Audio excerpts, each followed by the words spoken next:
all-world running back Ethan Miller on the first play is down, and there's a stretcher across the way, and that is where we're at. Like, So, we that's just that's a brutal thing to happen any time in your season. Uh, Brutal thing to happen to a young man. But that's just something that's just I don't know. It's just gut wrenching. That guy works wait, hard, hard, hard, hard. yeah, it's going through. Again, it was a tough play to. I mean, it was just a regular, just a sweep, if I'm not mistaken, Ryan, on the play, just a normal Prairie Grove sweep, and just must have landed funny on the tackle. He only picked up a couple of yards. It'll be 2nd and 8, and that's a big blow to the Tigers early in this game.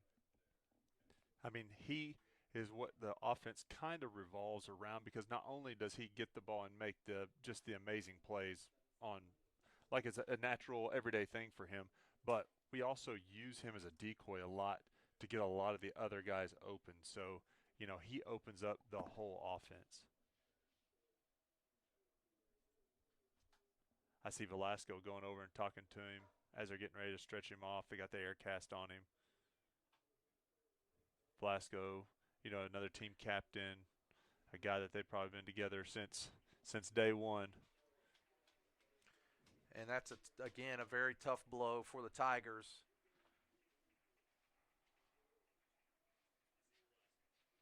Some of the Farmington players coming over, wishing Ethan well, and of course, Farmington's going to play hard and they'll do it, but they don't want that handicap for Prairie Grove either. They would like to be playing against the best Prairie Grove that they can get. Yeah.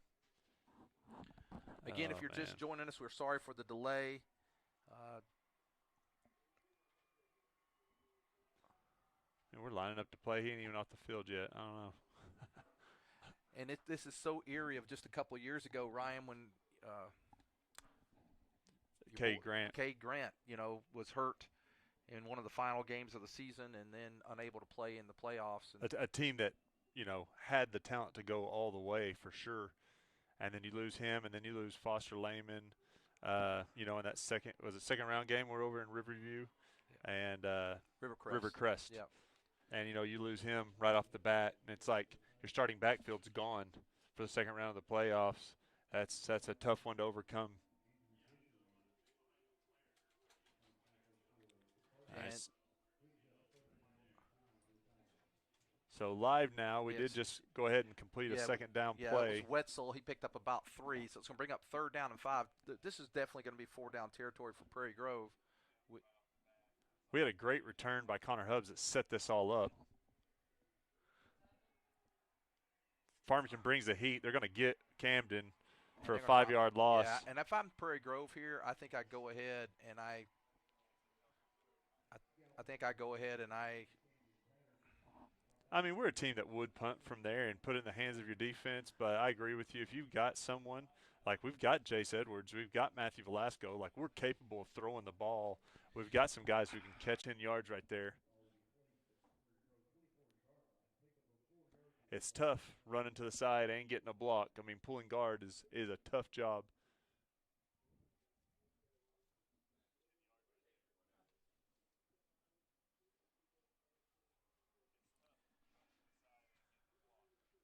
second down and 6 for the Tigers. There's Morrell. There's no gain there for the Tigers. All the Cardinals stack it up pretty deep in there, led by number 13. That's Disharoon. Andrew Disharoon. He used to play basketball with his father. Really good, tall basketball player. Played at North Ark from Alpena.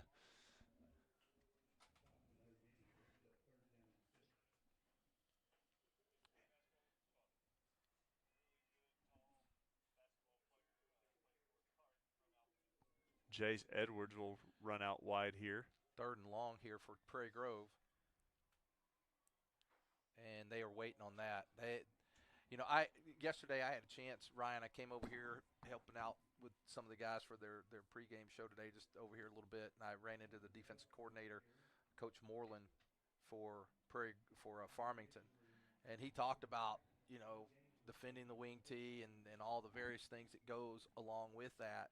and he talked, about there's some basic plays. We know they're coming, but Prairie Grove does get in some different alignments sometimes to run it, and but they did a great job. They've done a great job so far. That we've yet to get a first down. I think we only have 10 on the field. I bet nobody thought about Miller being in that. High punt there. Oh, is there going to be a flag there? Did they throw the flag? I didn't see the flag. I don't know if did he signal for a fair catch? I don't know. I was counting guys. It was about a 28-yard punt for Prairie Grove. It was a good high punt. It just didn't have a lot of depth on it. But they didn't get much of a return there, so the Cardinals will start first and 10 ball at their own 48. 5.5 minutes to go here in the first quarter. Again, we apologize for our delay. Had a couple technical difficulties, hoping that and Prairie Grove calls a timeout. Let's take a timeout with them. Well, let's just stay here. I'm afraid if we take a timeout, we might go down. We'll stick with it. 5.5 minutes to go here in the first half.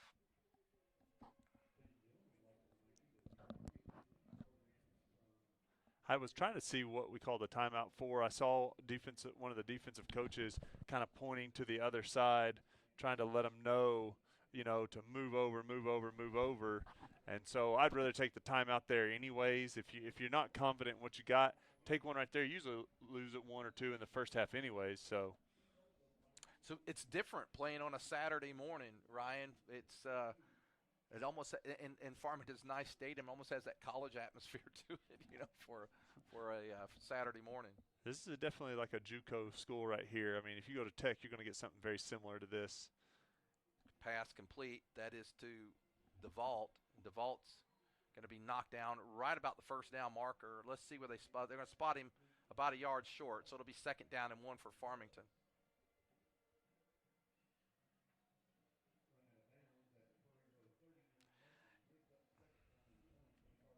Second and 1. And there is Hodge. Hodge has got the first. Going to be brought down by Velasco. Not a big gain there. Some of the fans are a little flustered because Velasco pulled him back, but he didn't stop running. The whistle blew. He didn't stop. Cardinals on the march again.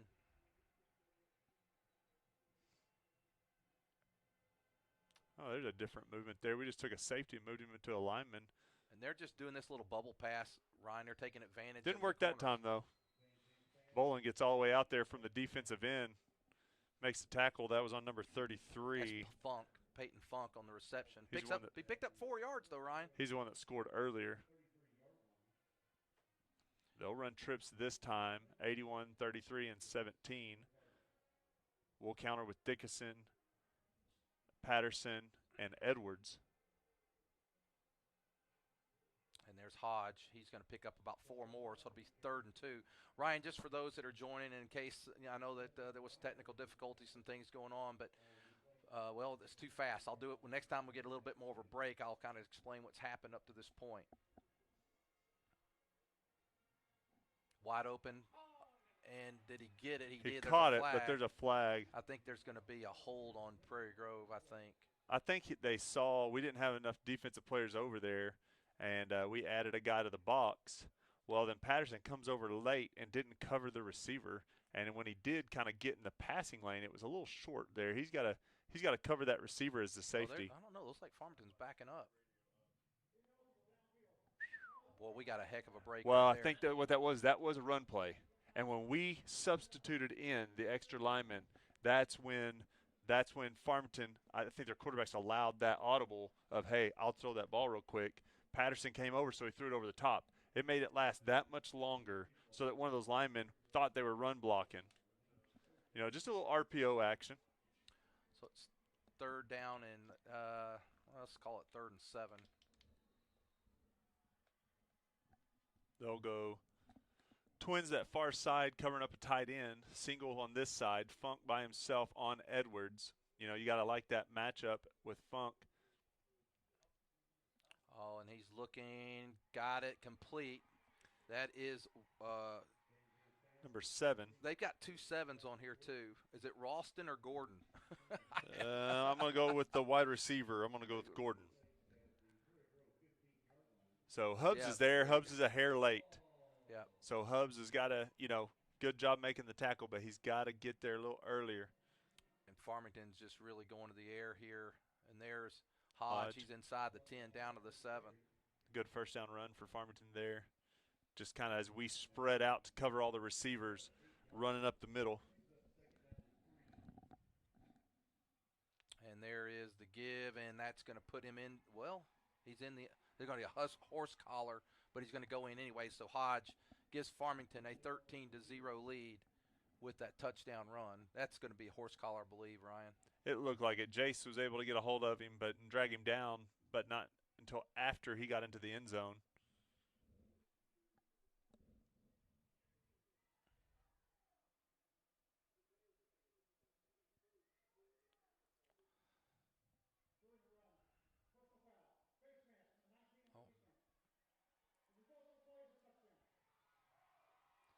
Touchdown for Farmington. They'll take a 13-0 lead, and they'll be going for the extra point here.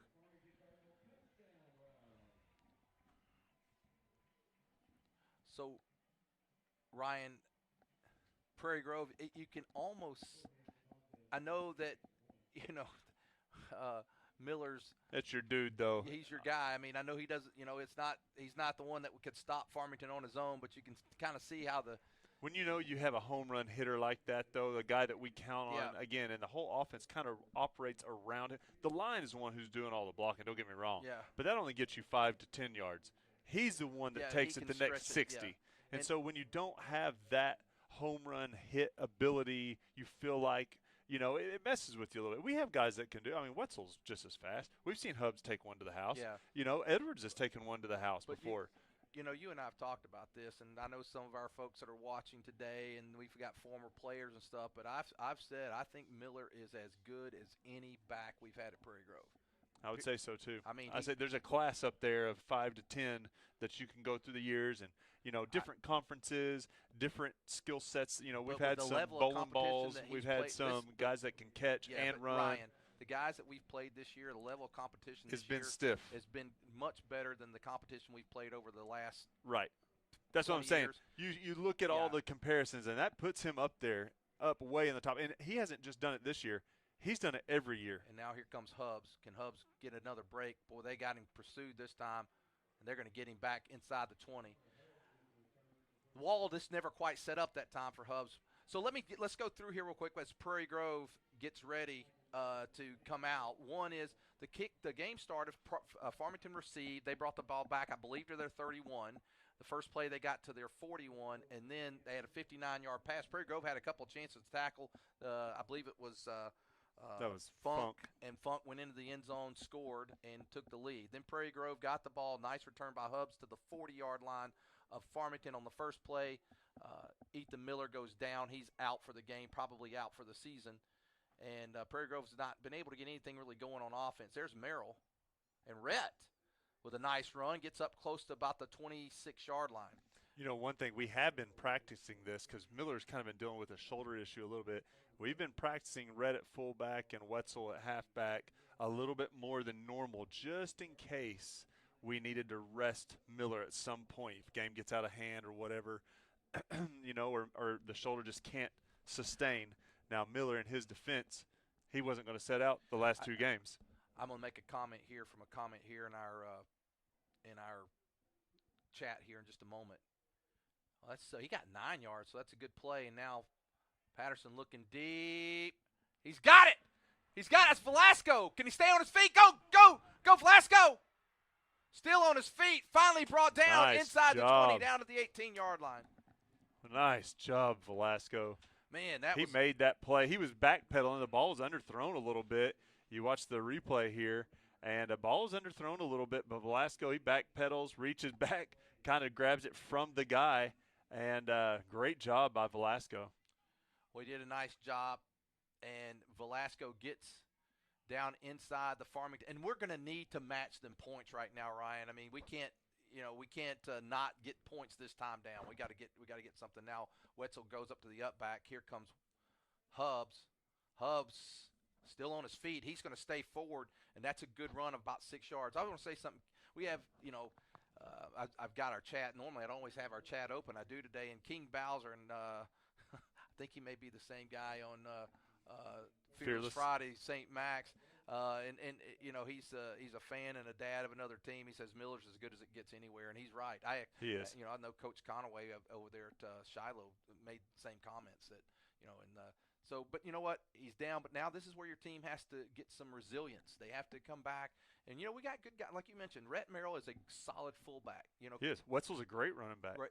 Wetzel's a good running back, and there goes Rhett Merrill right there. Strong, tough run, gets inside the 10, close to the first down marker. And Rhett's never going to break away. That's not his game. He is a head down, ball control, run up the middle. He gets the tough yards. There's not a lot of weight to him either, but there's a big heart. Yeah, and so he will play tough. And Wetzel can do the breakaway. Wetzel's got that speed. He can. And so he doesn't quite hit the hole. We may have the smallest backfield right now in the 5A with Wetzel and Rhett. I think standing on each other's shoulders, they may not make 8 foot, but. And here is another give. Wetzel, give him 6. Connor Wetzel in the end zone. Boy, nice. That was a much-needed touchdown right there for the Tigers, getting down 14-0, and they score with 40 seconds to go here in the first. We've done this several times this year where we allow a team to really come out strong and go over the top of us a little bit, and really momentum seems like it's all on their side. But we've fought back every time. And so, we thought maybe we didn't have all the weapons here, which we don't. But I like the fight. Oh, man.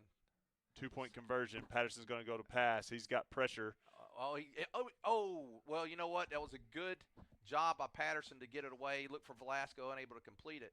With 40 seconds to go here in the first, it's Farmington 14, Prairie Grove 6. We'll be back after this.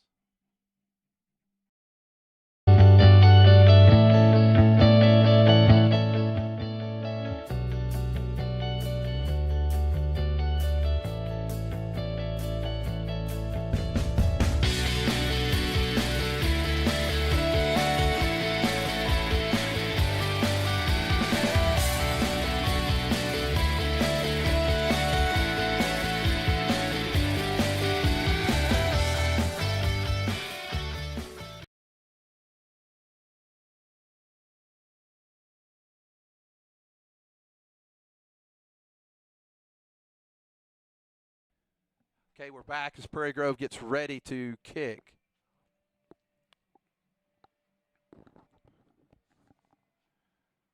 Wyatt Parker kicks. Ball's going to be fielded right about the 20-yard line. Got to get him back there, guys. And a nice return. Going to be forced out of bounds there by number 10. That is Braxton Brashears. But that's a good 24-yard return for Farmington. So Farmington, again, will start with good field position. Ryan, I got to tell you, Farmington has wonderful, nice facilities, so I'm nothing bad about it. But I don't feel close to the game. In here. You know what it feels like to me? War Memorial when we went down there and did the state championship game, but we were able to open the window and at least get some of the crowd noise. Here, you're not able to. It's like silent. It's beautiful and it's nice, but gorgeous. It's a gorgeous facility. He gets it out there. That is Funk out in the flat, and Funk's going to go. Stevens, Patterson, Dickerson was out there. Got about 7 yards. Vance also on the tackle. Yeah, we got some comments here about our comments about the best back. They said since Colt Bartholomew. Colt was There's good. Been some pretty good ones since him too. Yeah, there's been some good ones since Colt as well. And I saw Colt play, and Colt was definitely there. He's in the what do we our Wall of Honor, Hall of Honor, Wall of Tiger Pride Hall. Y'all know you're one of the members. You should know. That's the end of the first quarter. After one quarter play, it's Farmington 14, Prairie Grove 6. We'll take a break and be back after this. Auto and Farm Supply is an independently owned and operated CarQuest Auto Parts store, a family-owned mom-and-pop business that's been servicing this community since 1983. They can source auto parts from CarQuest and Advanced Auto Warehouses, receiving shipments 5 nights a week. For all your auto parts needs, or if you just want to come down and drink some coffee with the old guys, come see Larry and Karen and the dog Rosie at 119 East Buchanan Street, historic downtown Prairie Grove. Okay, we're back with you, and yeah, as we think about great Prairie Grove running backs, you talk about Colt, and then Logan Eric Bartholomew, Clement. Weston Bartholomew, Eric Clement. Yeah. Yeah, He was the all-time leading rusher. yeah, I think he still is. Now, not for a single game. A single game. No, goes for the to, season. Miller has it. Miller, Does he? At the 289 that he got earlier this year. Blake Falk Blake was Falk, an amazing running back for the Tigers on a great team Yeah. with a lot of talent. Yeah. But you talk about competition. Look at what he did against the top competition in the state in a state championship game. Yeah. Okay, we're back. Farmington's got 1st and 10 at the ball at the Prairie Grove 42. Defense needs to stop here, Ryan, if we can get it. Really do need to have that stop.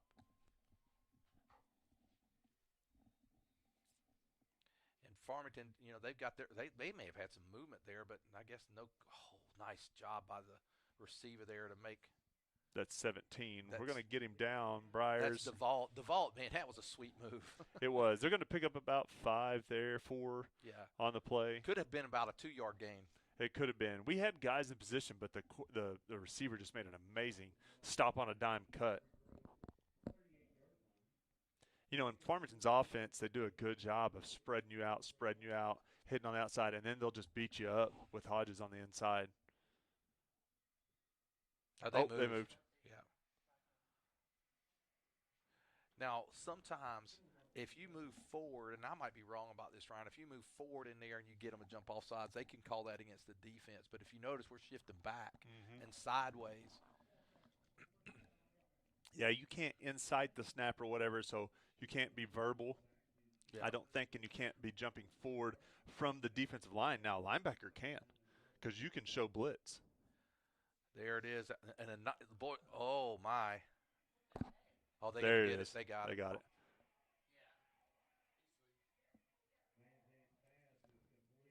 I got to be honest with you, that was pretty good block. It was a great block, but the thing is he didn't release. He engaged, Yeah. and he didn't release. Like, Jace is trying to run away, and he didn't release. Like, when the guy's trying to get away, you have to be able to have that freedom to get away.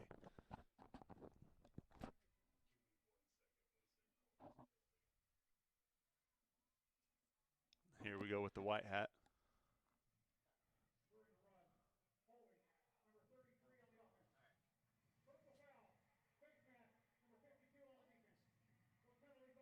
Oh, they said Briars had a I saw that late mask. flag. I saw that late flag, and I thought Briars. I thought it was. I didn't see it. I thought it was something on the defense there. I didn't know what it was for sure, but it was a face mask. 2nd down and 11 for Farmington. Straight drop here. They're going to Funk. There's Edwards. That was a push. He pushed off of us. Yeah, they're going to call him for it. He pushed us. I don't know that. They may call 19 here. No, there's no way. He pushed us. We didn't initiate any contact. I think it should be. They may well. Let's see. Pass. No way. For what? For what? We didn't hit him. We did not touch him. He hit us. Look at it. Oh my goodness. Yeah, that was. I thought they would call it on us, and then you kept saying no, they're not going to do it. So I got my hopes up, Ryan. You got my hopes up. We did not initiate any contact. Good job by Edwards right there. Oh, almost picked off there by. Great job by Edwards. Did you see the defense on that? If you can replay that, I don't know, but the defense right there by Edwards. Great job. He read that route. Now, what Farmington counters with that is do a double move with Funk. Edwards may be toast, so he's got to be careful. Yeah, but he did. Great job right there on the defensive side by Edwards. Yeah. Back to the live action. 2nd down and 10 for Farmington. Ball sitting at the Prairie Grove 20. Defense needs to stand tall here, Ryan. There's to give to Hodge. And Briars is there. Oh, almost fumbled it. Good job by Briars. And then also coming to help clean up there. Asher Lynn. Asher-Lynn. But Briars got him down right there for sure. Yeah. Now, we had a couple defensive linemen who clogged up the hole right there. Looked like Velasco and Orr, so great job by them. 3rd down and 7. 4 down territory here. I mean, I'm sure they got a kicker. They'd probably take the points too. But, right here, I mean, it's 4 downs. But good job by the defense so far. Now, they're going to spread us out probably to try to run it up the middle. Nope. They're going to pump, and that was a great catch that time. It was. There's Edwards. a flag. Ineligible man downfield. Wow, we got a break. Oh, there is. There's a lineman all the way at the 5. Yeah. Yep. Hey, they called that in the 7th grade the other night. Did you notice that? Well, if I didn't, your brother-in-law did.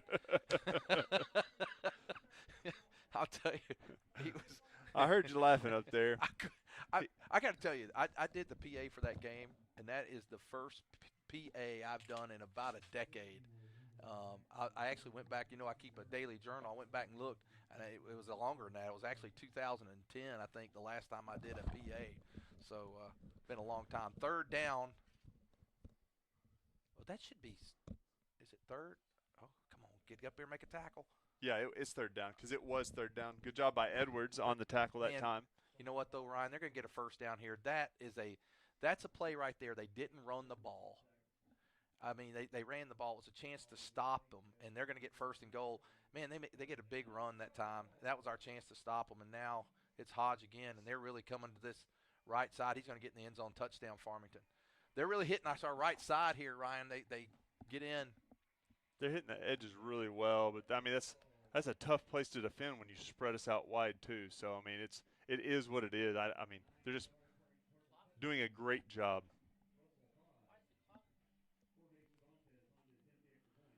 They're going to go for extra point here.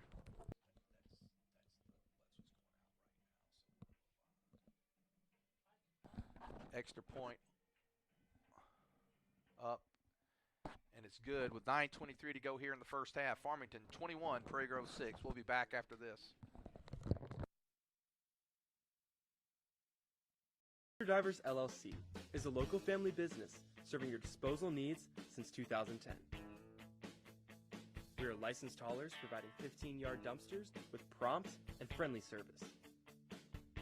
Please call us today for a free quote at 479-966-5878. Please like and share us on Facebook. We look forward to serving you soon.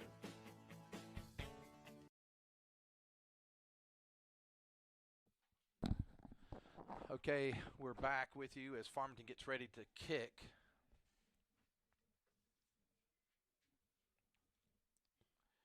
Ryan, we've got to match some scores now. We do. If we fall down, I mean, we can't now allow ourselves to get down 3 scores. I think as long as we stay within 2, you get that 1 stop, you're in the game. I think we get down 3 scores. It's gonna and we get the ball back to start the second half. If we can get back that possession, that's what we got to do. We got to get that possession back and start the second half. It's going to be Hubs. You know what? They've kicked the Hubs every time, and this time Hubs is just going to go straight ahead. That was probably a smart thing to do there. He didn't have much. They kicked it there, and boy, nice coverage. I was talking again. I mentioned I was talking to one of the coaches here.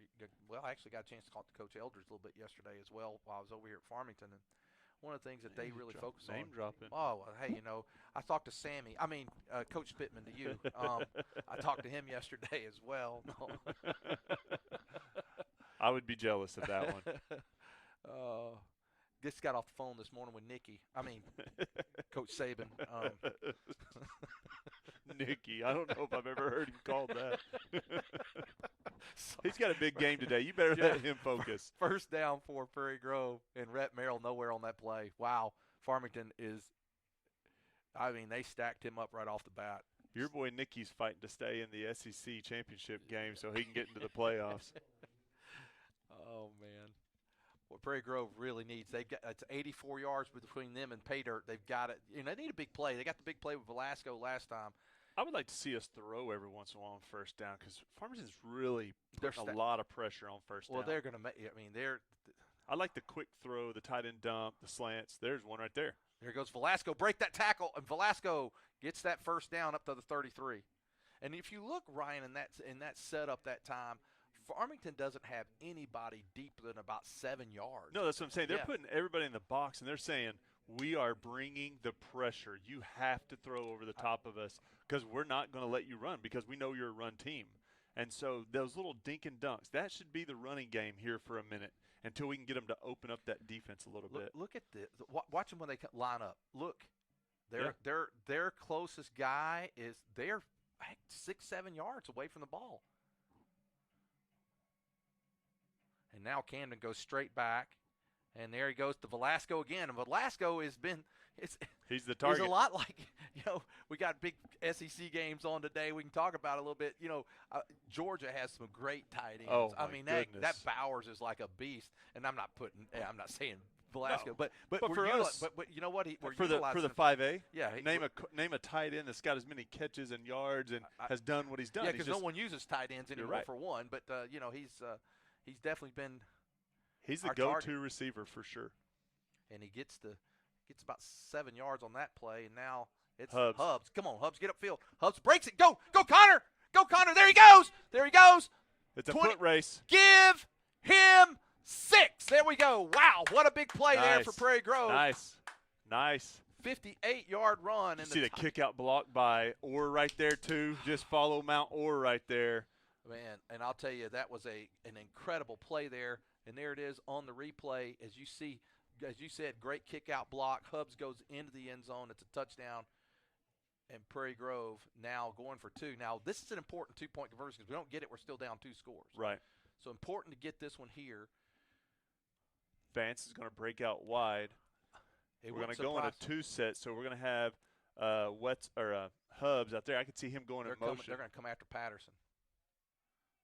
He's got to make. Oh, he had Hubs, unable to connect with him. And I think that It's the right play call, though. It was the right play call, but I'm going to give Farmington some credit there. I think that extra pressure forced that overthrow because you got to make that throw, though. Yeah. I mean, in a game like this, you get those little things like that are what's going to cost you in the long run. You got to make that throw. 21-12. We're going to stay with it this time. 21-12. Prairie Grove trails, and I think, we still got to get a possession back, Ryan. We need to stop, or we need to stop, or we need to score as the clock goes out at the end of the first half. One of the two. We got to get a possession back. It'd be nice. It'd be nice to get an interception. They're going to Funk. Chase has been close. Hubs has done a good job. What we normally have back there is Miller and Patterson just teeing off on people or able to get in some passing lanes. Here's the interesting thing about this too, Ryan. I know that there's seeding and going on and everything, but even if we lose by 5 or less, it's still the second seed for Prairie Grove. So it's a crazy kind of setup, and I won't explain it right now, but I will at different times throughout the day. I'll take a shot at it. He's going to catch that. That's almost one you let go out of bounds. But he's going to get it right to where he gets it right to the 35-yard line anyway. So that's there you had a chance to take it too. So that's why you kind of I agree with you, but I give up 2 or 3 yards for a chance to break one. Yeah. So it's 7:17 to go here in the first half. We were talking about oh boy, we started a discussion here about these running backs. They're talking about Cody Slaughter. And there's another one. That was a good one. But I'm telling you, I saw all of them play. I saw every one of everybody's put out here from Colt Bartholomew. I didn't see Mitch Bartholomew play, his dad, or not his dad, his brother. But I will tell you,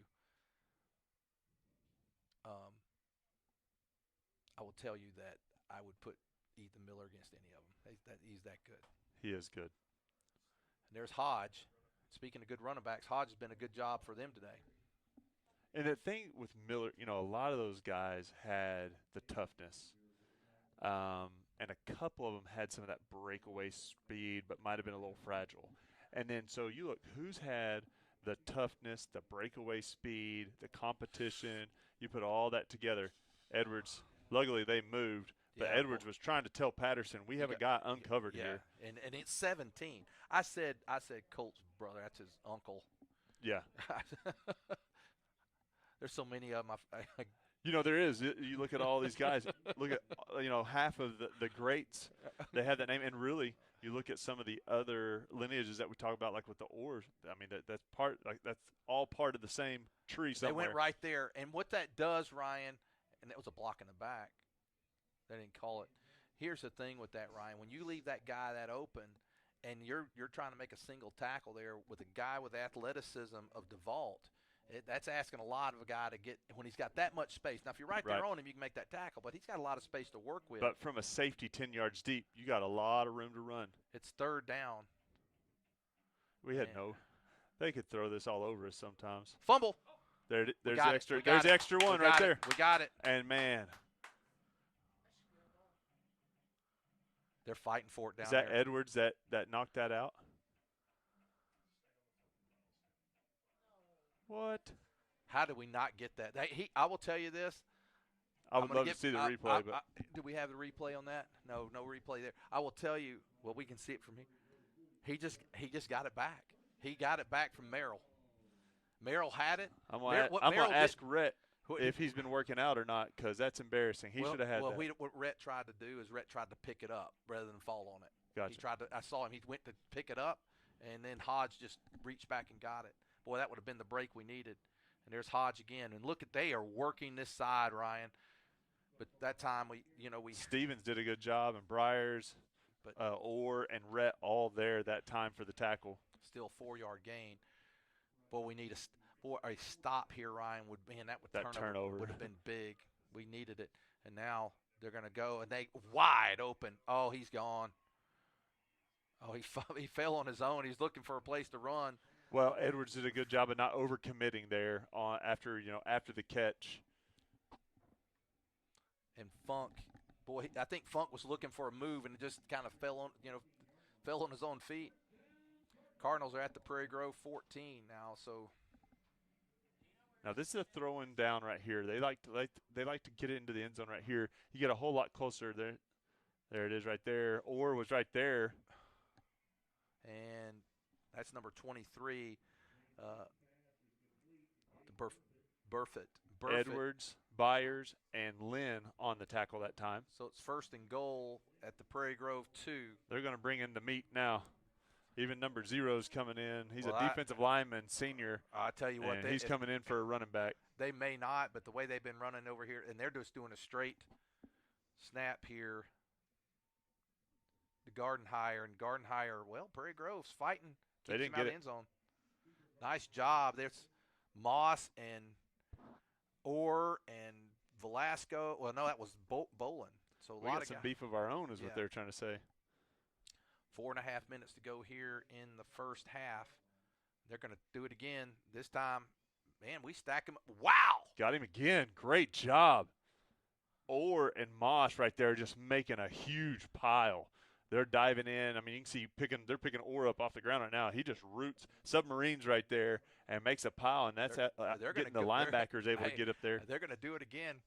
Looks like they're loading up, and this time he goes to the outside and he gets in. So Farmington takes the 27-12 lead.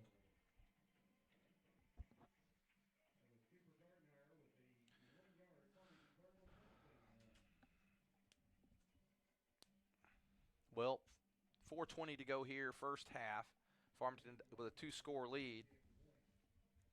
You know, the defense did a great job right there on those first two they really downs. did.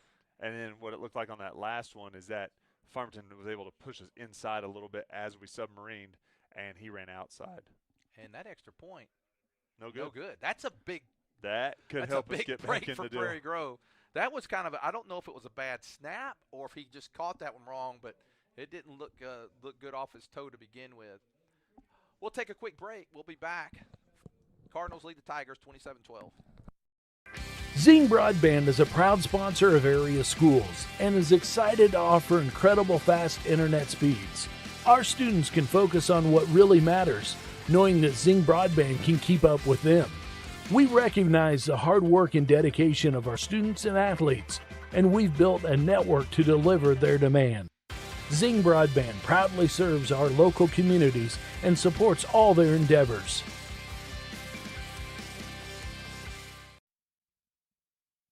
Okay, we're back with you, getting ready to kick for the Cardinals, number 30, Jorge Cervantes.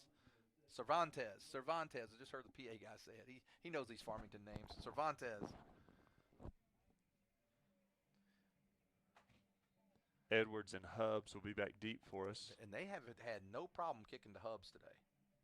Hubbs has brought some back, and they're This time it's going to go to Edwards. Man, that was a high kick. And Edwards is going to – he breaks the tackle. There he he goes. He's gone. He is gone. Go, go. Oh, I didn't see this kicker back there. Go. Edwards with David Stevens with a great block.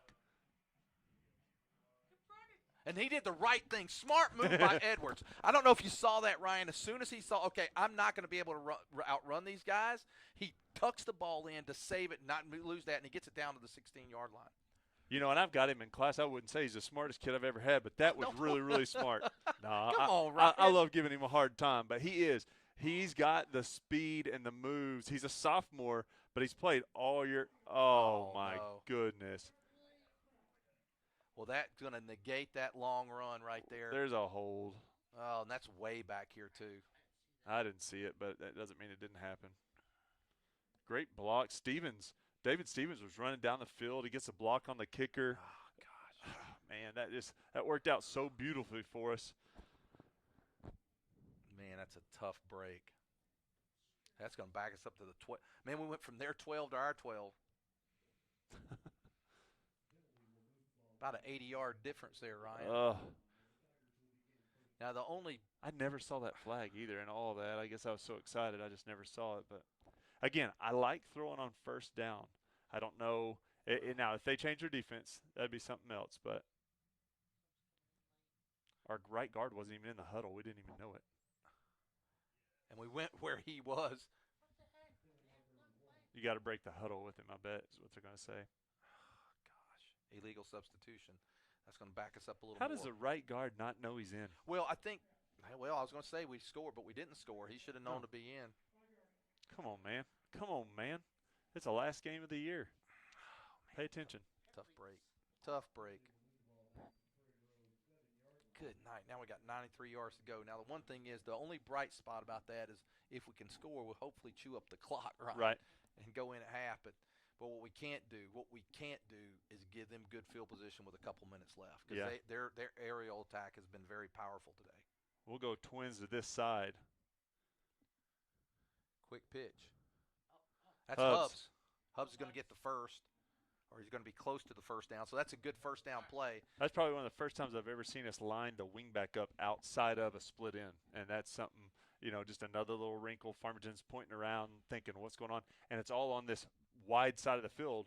We run the quick pitch to the short side of the field. So good distraction there by offensive coordinator Pinkley that time, just kind of giving a different look, giving a different wrinkle. Well, we got to get this play in here. Vance, I believe, bringing in that play. I think we're getting back to that spot like we were with Shiloh where we're trying to get to the end of the clock. Yeah, we don't want to get that close, though. And there is Wetzel. There goes Wetzel. Oh, man, I thought Wetzel could have cut back. It was a guy there, number 8, was there. That was Wells for Farmington. But, man, if he could have beat him one-on-one, he decided to go to the outside, Ryan. I think he had some more room on the inside. But nonetheless. He's not used to running out that far to the side. He likes running up in the middle. But he gets that first down up to the 36. So that gets us out of the hole we were in, Ryan. Now we just, again, use some clock, get down here into the end zone. Put a little drive together here. Go get us some points. You know what? I think, there was some worry about how many people would be here today on a Saturday morning. Prairie Grove side of the field looks pretty good crowd. Farmington looks like they got a paid section that no one paid for today. So, or they paid, they just didn't show up. Yeah, there's a flag. That's going to be on us. Tried to run a trap right there. No go.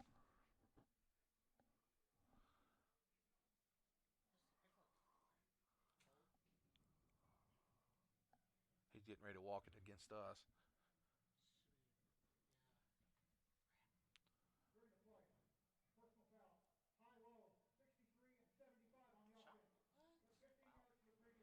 Oh, my goodness. Oh, my goodness. That hurts, Ryan. Good grief. I didn't see it. I was watching the running back there, but they're saying it was a high-low block. Man, that's a big one, though. 15-yarder, 10-yarder, you can overcome. 15, you can too. But man, that's a big one when you have a running offense like we do. You don't throw the ball as much. It's first down and what? 25. 25. Goodness gracious. Now, again, I like throwing the ball here until they loosen up. See, they've dropped one safety back a little bit. There's Connor Hubbs. Can he get the corner? He gets about, he only got 2 or 3 yards that time. Which is fine if you only got 10 yards to go. The one bad thing about throwing is it would It's going to stop the clock That's possibly. You want to.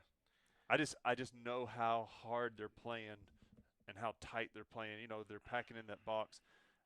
There's some dinking and dunking there. Now, they have scooted to safety back. I'll give them that. Yeah, you might be able to find Velasco here. Now, if I'm Farmington, I'm looking for that right now. But Velasco this time lined up on the far side. And we're going to throw. No, it's going to be over. You got it. It's not catchable. It's not catchable. Yeah. Patterson's got to get that ball in there, a little bit better spot for Hubbs. To have a shot. Hubbs Yep. has got to have a shot. There was no chance of getting that. So it's going to bring up. And that's where the throw does hurt you. I still like the play call, though, because he was open. He's open. We just got to execute. Patterson's got, he's had a couple passes that kind of settled on him today, and then he underthrew Velasco. Velasco just went and made the play. So he's just got to be sharp. If he'll get sharp there, I think you'll see a much different team. This is a critical third down play. Now we're going to throw it. Throws it right to, and he may go. He definitely sets Farmington up real well with 2 minutes and 20 seconds left. Patterson there just underthrew again. He's got Edwards coming across. If you get it over that guy, but he's kind of going backwards to avoid the rush, and it just kind of throws off that back foot. And it's a tough play, man. Down the field, driving the ball, you got to throw with your whole body moving forward. Oh, there's a flag on the.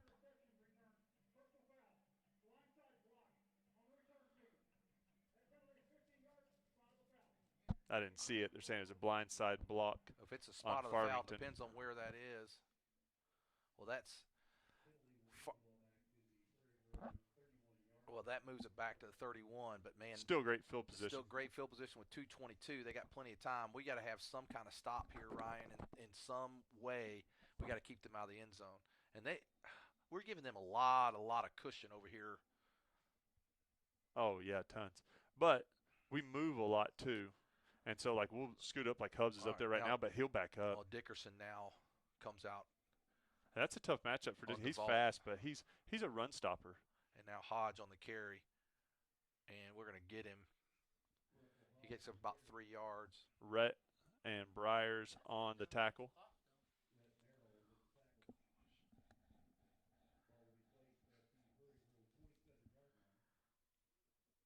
They'll bring out trips this time. So now you'll have to have Hubbs, Dickerson, and Patterson all over here in coverage. And this is where you get problems because we don't really match up well. Even Hubbs is trying to get Patterson to move over. There he did finally. But that opens up the middle of your field. And now that's knocked down. Good job. That was Bolin, I believe, knocked it down. Was it? Yeah, number 65, I believe, knocked it down. Okay. Bolin. It's going to bring up third down for Prairie or for Farmington, 3rd and 6. Now they've got 2 downs to make it. And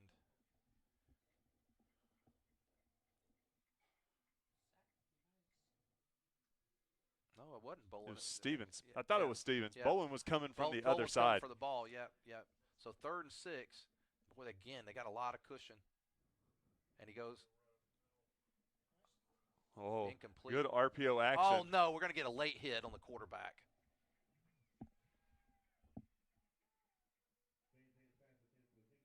That hurts. We had him stopped. Yeah, we did. We had him stopped. Come on, guys. We had them stopped, Ryan. That's what you my want. eyes were down the field. I didn't see it. Oh, no, it was definitely a late hit. Oh, no, you look. It wasn't. Go back. I don't know if you can go back on here. No, you can't.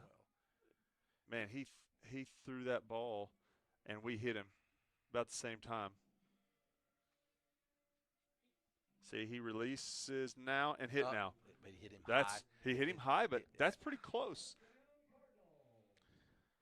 And he's running forward. It's not like you know that he's – what if he just pump fakes right there?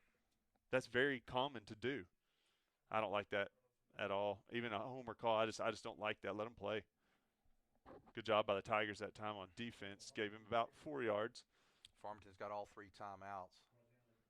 But you know what I'm saying? In the RPO action, Yeah. if that's Cam Newton, you don't get that call, right? Because he has that opportunity. That's KJ Jefferson. You make that little pump fake right there. I watched it again, though, Ryan. When you see it, Velasco sees the ball release. What I'm saying is the ball is released. Man, it's right in the middle of a play. Get him back I don't there. know if Get him back there.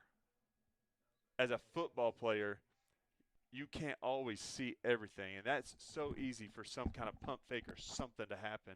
You have to play all the way through the whistle. You have to, and I'm not asking. It's not like he just decapitated the guy. He literally put a decent hit on a quarterback in the pocket who's running forward, who had just let go of the ball. I'm not a fan. Oh, I'm not either, but it's still. I promise you, if it was just a ding-dong play on us, I'd say it too. First down and goal from the 4, and Farmington's going to try to leave no time on the clock, and they're going to get in the end zone there with Hodge. Touchdown for Farmington. 33-12. That's going to put them back up in a spot where it makes it tough to come back from, even with us getting the ball first in the second half. We kind of had it set up to where we had it set up, and there's a couple things happen there. If number one, you throw the INT. If you punt there, they have to go a little further. You're making them work a little harder. Then you actually get them stopped for a 4th down play, and you get the penalty. And there's the extra points good this time, 34-12 Farmington. Now the only thing Prairie Grove could do here, we've got a minute, and somehow we can find the end zone in this last minute, a big play. But penalties, turnovers. And I'm not going to use injury. I don't want to use it as an excuse. I mean, it's an excuse, but it's a difference maker. But it those is. have been tough. And here's why I say it: when Farmington lost Van Zant, what'd they do? They went and lost to Harrison. Yeah. They wouldn't lose to Harrison today, I don't think. No. And there's a reason, and it's because of injury. You plan with the guy, you prepare with the guy, you kind of live and die with that guy, and then you bring in, like for them, they brought in a backup quarterback. He ended up doing really well. Yeah, he didn't. He didn't play as well that game, but he No. had not played at all. No, he hadn't. Yeah. And then after that, he started playing really, really good. His last couple games, they've been putting up some points. Yeah. But they're gonna end up they'll put a half 100 today because. Oh yeah. Which, our defense struggles with these very balanced teams that can throw the ball. Well, We're right. a run-stop defense. We are, and at the same time, though, we're averaging giving up 30 points a game. We're averaging scoring 40. We're averaging giving up 30. Yeah, that's not good. So, our defense has not been. And we can't even say anything to Laird about it. That went out of bounds, so we Yeah, should get at the 35. So Hubs makes a right call that time, doesn't do it. There's a flag right there. Dickerson. I think one of the Farmington guys hit one of the Prairie Grove players after the whistle was over, and the guy had already thrown his flag to go out of bounds, so that was his second flag. So if we could get it at 35 and get a personal foul on top of it with a minute left, that'd be some good field position. Yeah. 1 minute to go.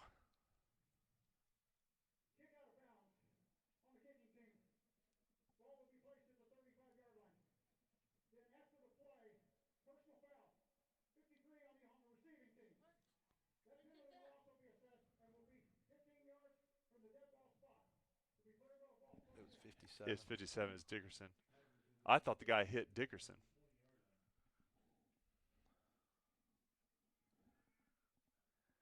God, ouch. Penalties, boys. Well, I thought Can't have mistakes. if we got the other way, we'd had it midfield. Now we got a minute to go, and you've got 80 yards. If we can find the end zone, Ryan, we're not out of it, but we've got to find the way to stop them. That's been our deal. They haven't punted yet. No, they haven't had to. They scored every possession. They've scored every possession so far. I thought they turned that one over, but other than that, and they scored on that one.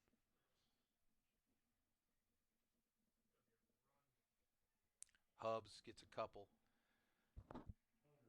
Now, if you're Prairie Grove here, you got to be careful not to use your timeouts too quick. Right. Because you don't want to leave them any you time. don't want to leave them any time. I think if after this play, you'll see what you can do here. I still want to take a shot, though. I do. I think we got to, and we're not in any hurry, though. My goodness. I mean, I'd love to give Edwards a chance out there on the outside. We haven't seen him much en route. Well, think back at that holding call, Ryan. What that played. And Hubbs goes down with 20, 19. Looks like Prairie Grove may just settle to get out of this thing with where we are. Yeah, I think they are. I don't even know if we're going to run another play. No, I see that's going to do it. Well, after one half of play, Farmington leads Prairie Grove 34-12. Now, we want to stay today, make sure that we keep it on the field so that they can enjoy a halftime with the various festivities that go on. I think the cheerleaders are going to be out there, et cetera. So I know some of our fans want to see that. And so we will we'll stay with it. We will have halftime brought to you by David's Roofing.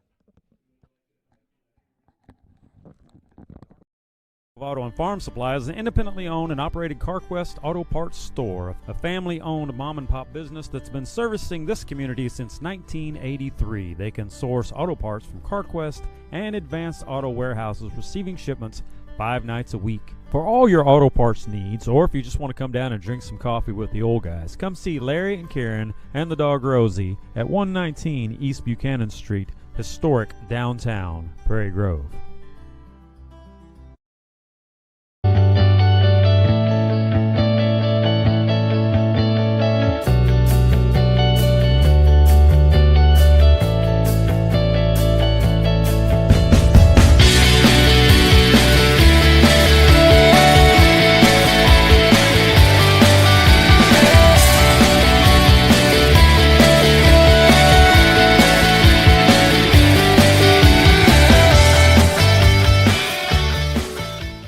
Dumpster Divers LLC is a local family business serving your disposal needs since 2010.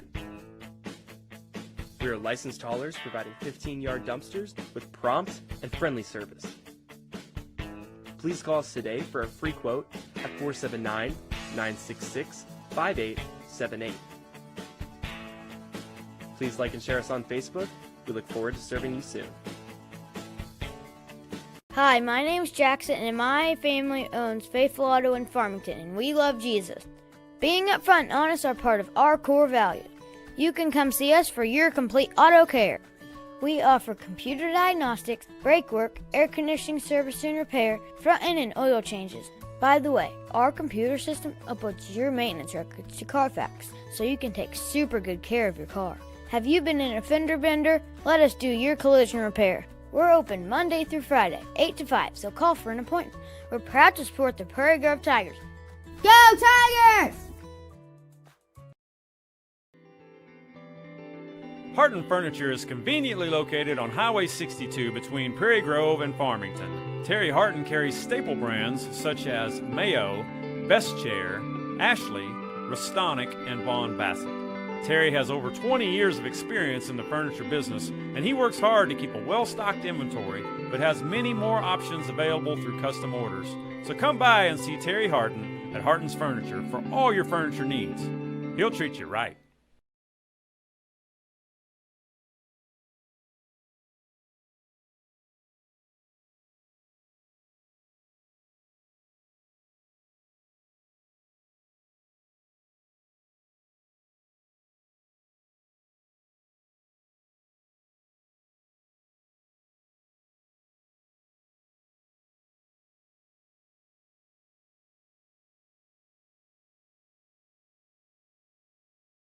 Statistics show out of 3 million people in Arkansas, 55% do not attend church on a weekly basis. We value the Word of God in our services.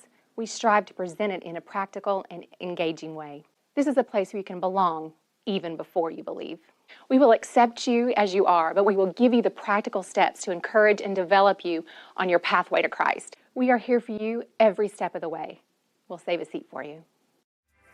Zing Broadband is a proud sponsor of area schools and is excited to offer incredible fast internet speeds. Our students can focus on what really matters, knowing that Zing Broadband can keep up with them. We recognize the hard work and dedication of our students and athletes, and we've built a network to deliver their demand. Zing Broadband proudly serves our local communities and supports all their endeavors. Kimball Mechanical Systems specializes in installing plumbing, HVAC, and electrical systems in mid to large housing projects, including subdivisions, apartment complexes, and military housing. Kimball wants to partner with more people who want to earn a good living in the skilled trades. Kimball is the largest mechanical contractor in Arkansas with 8 other locations nationwide. Kimball is proud to have won Arkansas's Best Places to Work 5 years in a row. They provide excellent benefits and an amazing family-oriented culture. For great job opportunities, check out kmsjobs.com.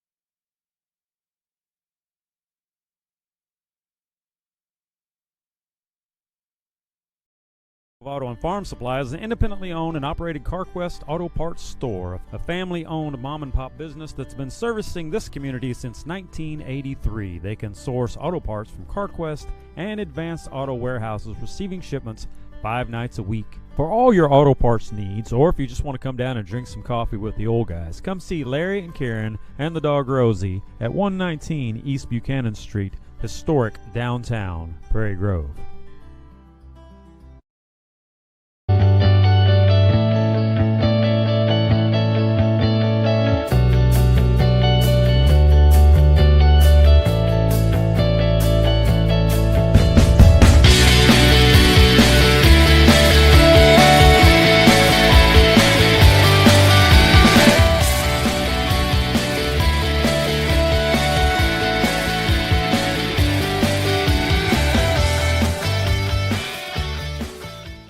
Dumpster Divers LLC is a local family business serving your disposal needs since 2010.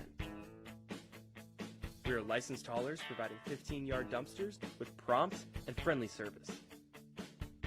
Please call us today for a free quote at 479-966-5878. Please like and share us on Facebook. We look forward to serving you soon. Hi, my name's Jackson, and my family owns Faithful Auto in Farmington, and we love Jesus. Being upfront and honest are part of our core values. You can come see us for your complete auto care. We offer computer diagnostics, brake work, air conditioning service and repair, front end and oil changes.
Okay, we're back as we get ready to start the second half, Ryan, and you and I were talking about, during the halftime break. We also talking to some of the Farmington people up here,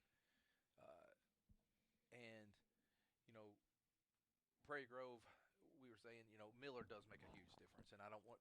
But even if you take that out, we've had a difficult time stopping Farmington. Well, you don't have your safety back there. Yeah, and you don't have, but you don't have the. And we haven't been in great positions in sometimes to stop it. Farmington's finding the matchups in the defense when they can overload a side or something, and they're kind of picking on that. And I don't know if that's our late movement or just not knowing the system, or when you got a different guy in back there in the back that hasn't been practicing as much, because normally that's Miller back there. Well, the other thing that you have with them is that you have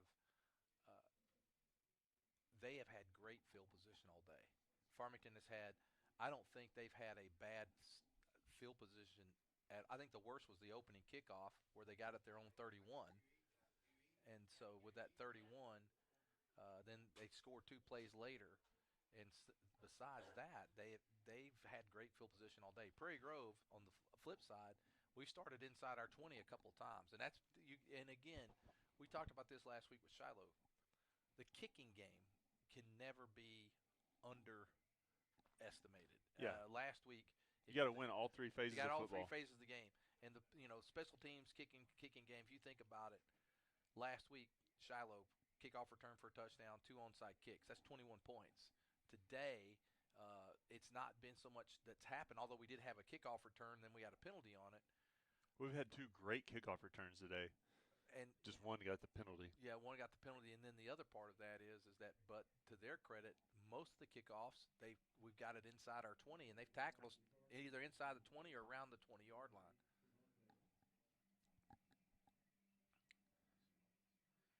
Cervantes getting ready to kick again, and Tigers really need to get off to a good start here in the second half, Ryan, to have any chance of getting back in the game. They're going to drill that, and that's going to go into the end zone. So, again, Prairie Grove's going to start at their 20. So, 80 yards that they'll have to go to try to get that touchdown. I was looking at Hubbard's halftime stats. Prairie Grove had 3 first downs in the first half. Not good there. Passing, Patterson's 3 for 6, 50% completion rate, 79 yards, and 1 interception. Just hasn't been as sharp today as needed. Rushing, Miller had 1 for 2, and that was the injury. Wetzel, 4 for 33 with a touchdown. Hubbs, 7 for 86 and a touchdown. And then Rhett had 4 for 13. Velasco has 3 receptions for 79 yards. And I'm not going to read the other ones. Well, Farmington has a lot. Yeah, and you could after this play. They've done a really nice job today. There's Wetzel. Ooh, again, string tackle there. I believe that was Jamin has to get that block. That's a crucial block right there, because if Wetzel knows where Jamin's going, Jamin gets a helmet on that guy. Wetzel's to the races. I believe that was number 9, Powell, that time for Farmington, and he was. If he gets past that, he may see the end zone. But that's a good 6-yard run that time, so it'll be 2nd and 4 for the Tigers. I wonder. I always think with Vance at wide receivers or any kind of double pass with him, since he is your backup quarterback. Empty backfield, quick throw to Velasco. Velasco, 50, 40. Boy, they saw that open. Pinkley makes a good call. Give him 6. Velasco, boy, and Prairie Grove needed that with Ryan with 11-12 to go here in the first. We've talked about it all game long. Yep. They stack everybody in the box. They're going to stop the run. So your run game's got to look a little bit like that dink and dunk offense. And that right there is Velasco on that quick pass, just 5 yards. And it turns it into a lot. Velasco with the speed, too, man. Velasco just added to his reception total today. And that's a 70-yard touchdown right there. That's a big play for Prairie Grove. We had a big block, too. I didn't see who got it. It was a 75-yarder or 74-yarder. And there is Patterson. Oh, he's got – Man, he had Wetzel wide open. He had Wetzel wide open. Well, these 2-point conversions have hurt us today, Ryan. There's the replay 75 yards. Yeah, see that block of Yeah. the back? Not block in the back, but a block behind the play, which was really nice.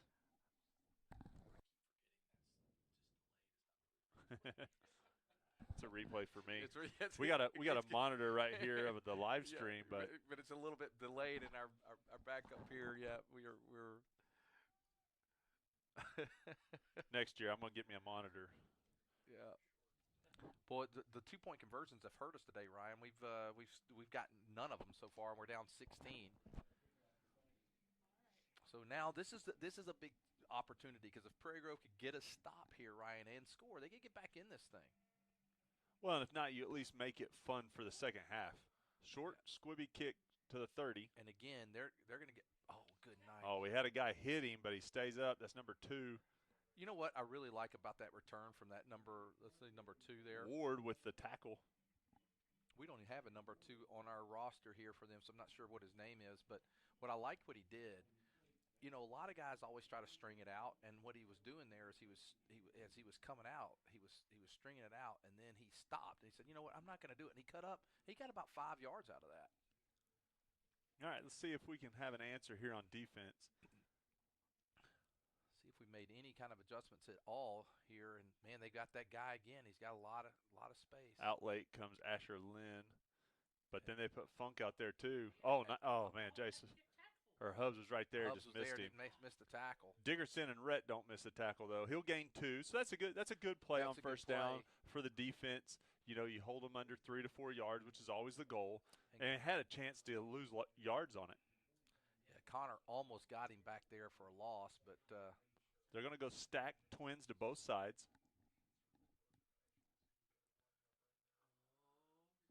Good job by Edwards. Edwards does a really nice job there. And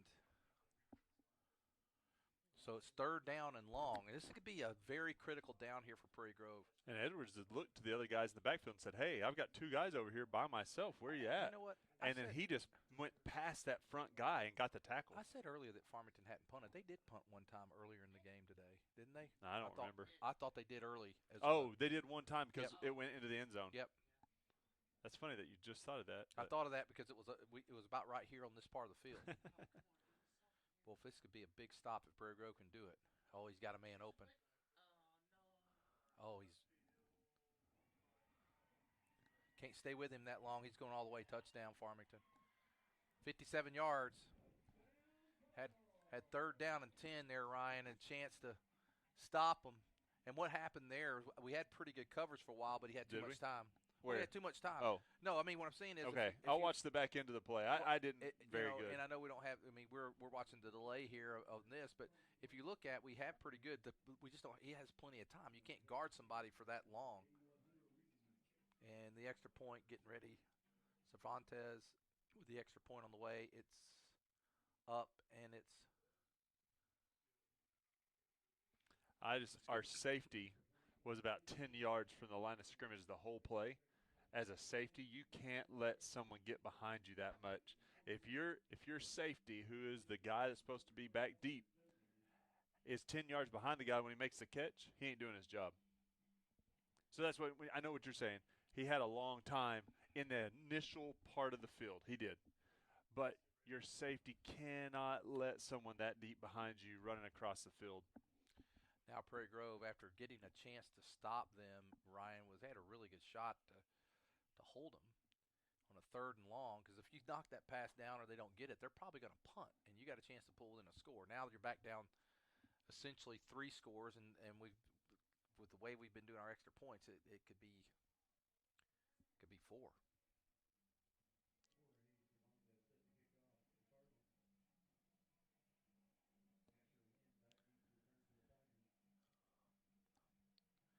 Cervantes getting ready to kick for Farmington. Kicks on the way, and that goes in the end zone. Yeah, he does. Second one tonight. Is he the one that kicked last year and put it right on the goal line, and we? Oh, I said something about that last week. Someone said brutal. Don't bring that up. So, well, weird enough, it was here too. Yeah, well, yeah, because the reason we're playing Farmington here two times in a row.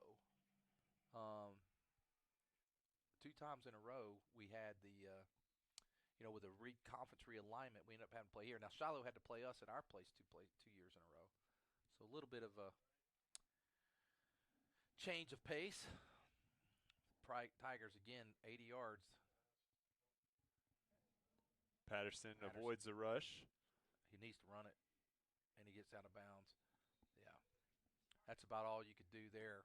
And we went to go pass on first down, which you've kind of been asking for a little bit, and that wasn't a bad play. Just nothing there.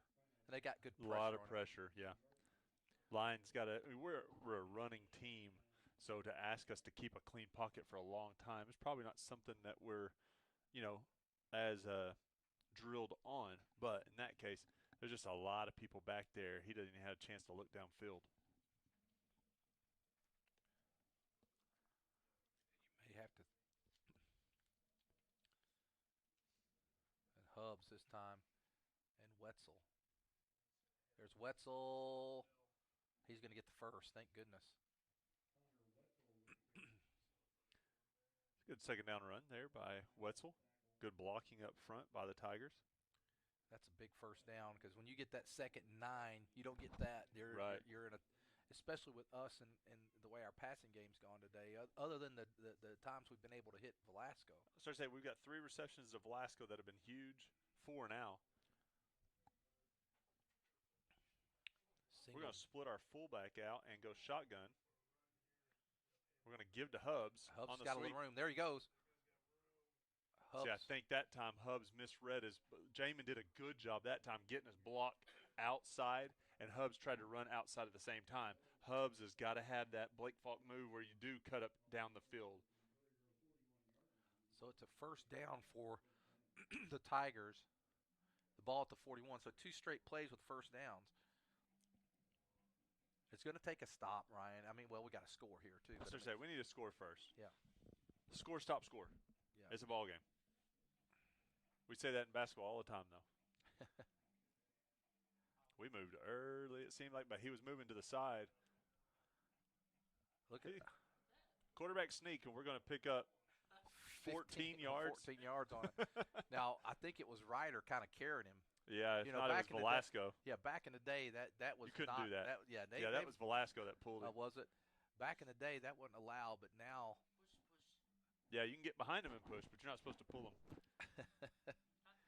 It's going to be first down for Prairie Grove. 3 straight plays, Ryan. We've gone from our 21-yard line to the Farmington 45.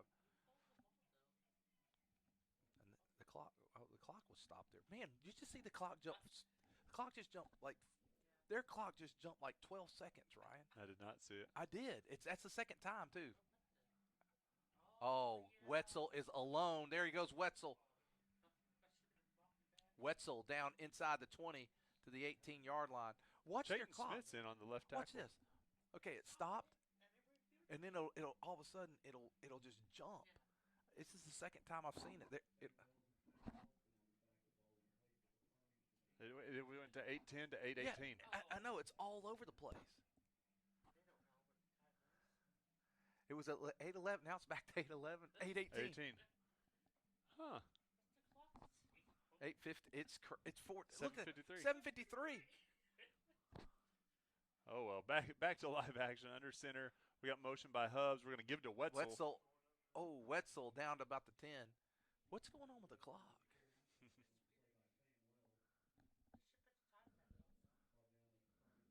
But the clock, I've seen it earlier tonight. I saw it earlier, and I thought, maybe it was my eyes. But they went back up to 37, 38. I might ask him at a break. Now, I'm looking at him. He's punching a lot of buttons.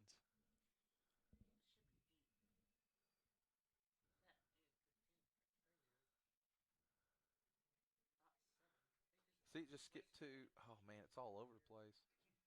Hubs in motion. And there's Morrell. Look at that. There you go. Boy just jumped off. What's the flag for? Don't give us a penalty here. Not at the 1-yard line. No, it's on Farmington. Somebody got mad. I can see it. Which, it doesn't matter because it's just going to go half the distance to the goal. But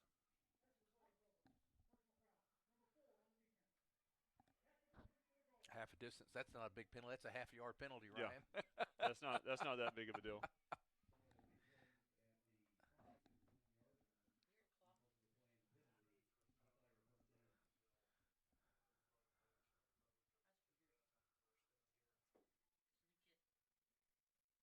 And there's Patterson. Touchdown. Give him 6. Give him 6, 41-24. So Prairie Grove needs this extra point, Ryan, or we're 3 scores down still.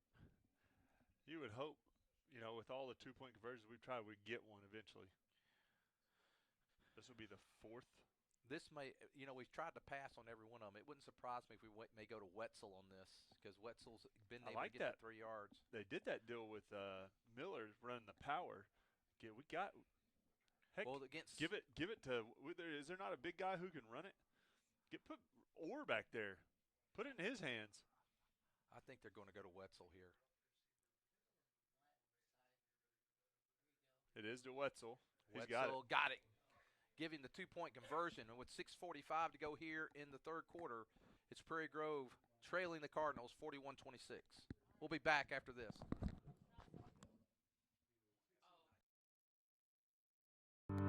Kimball Mechanical Systems specializes in installing plumbing, HVAC, and electrical systems in mid to large housing projects, including subdivisions, apartment complexes, and military housing.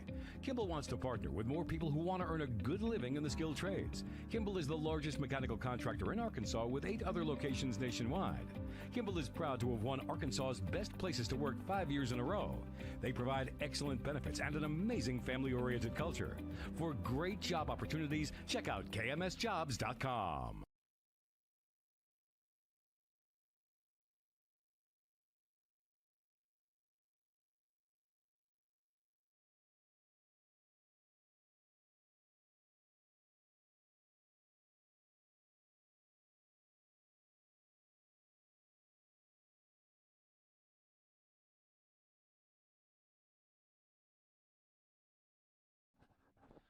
Ryan, as we get ready to come back to the action here, it's a kick. Going to be fielded right about the 22-yard line. And need to get Braxton it back got him. There we go. Braxton and Tate Cox on the tackle, a couple sophomores. That's a big stop there. Now Prairie Grove needs a stop, Ryan. If they could get a stop. Score, stop, score. We've done the first part. Now we need to stop. And they're starting at the 31 this time. Or let's see where they're going to spot. Well, the 29, actually. So this time, Ryan, there's an opportunity. I was watching that ref run that ball over, and he ran past the 30 over to the 32. I thought, is that guy really going to give him all that yardage? All right, Seek and the Tigers now come up with a stop. And if they could get stopped, Ryan, it could be a ball game here. And it's going to give it to Hodge, and there's Briers. Good. Briers and Bolin. Him and Bolin together. The thing that I can see Farmington doing, especially with their quarterback Van Zant back, is they've been able to go when they want to go deep.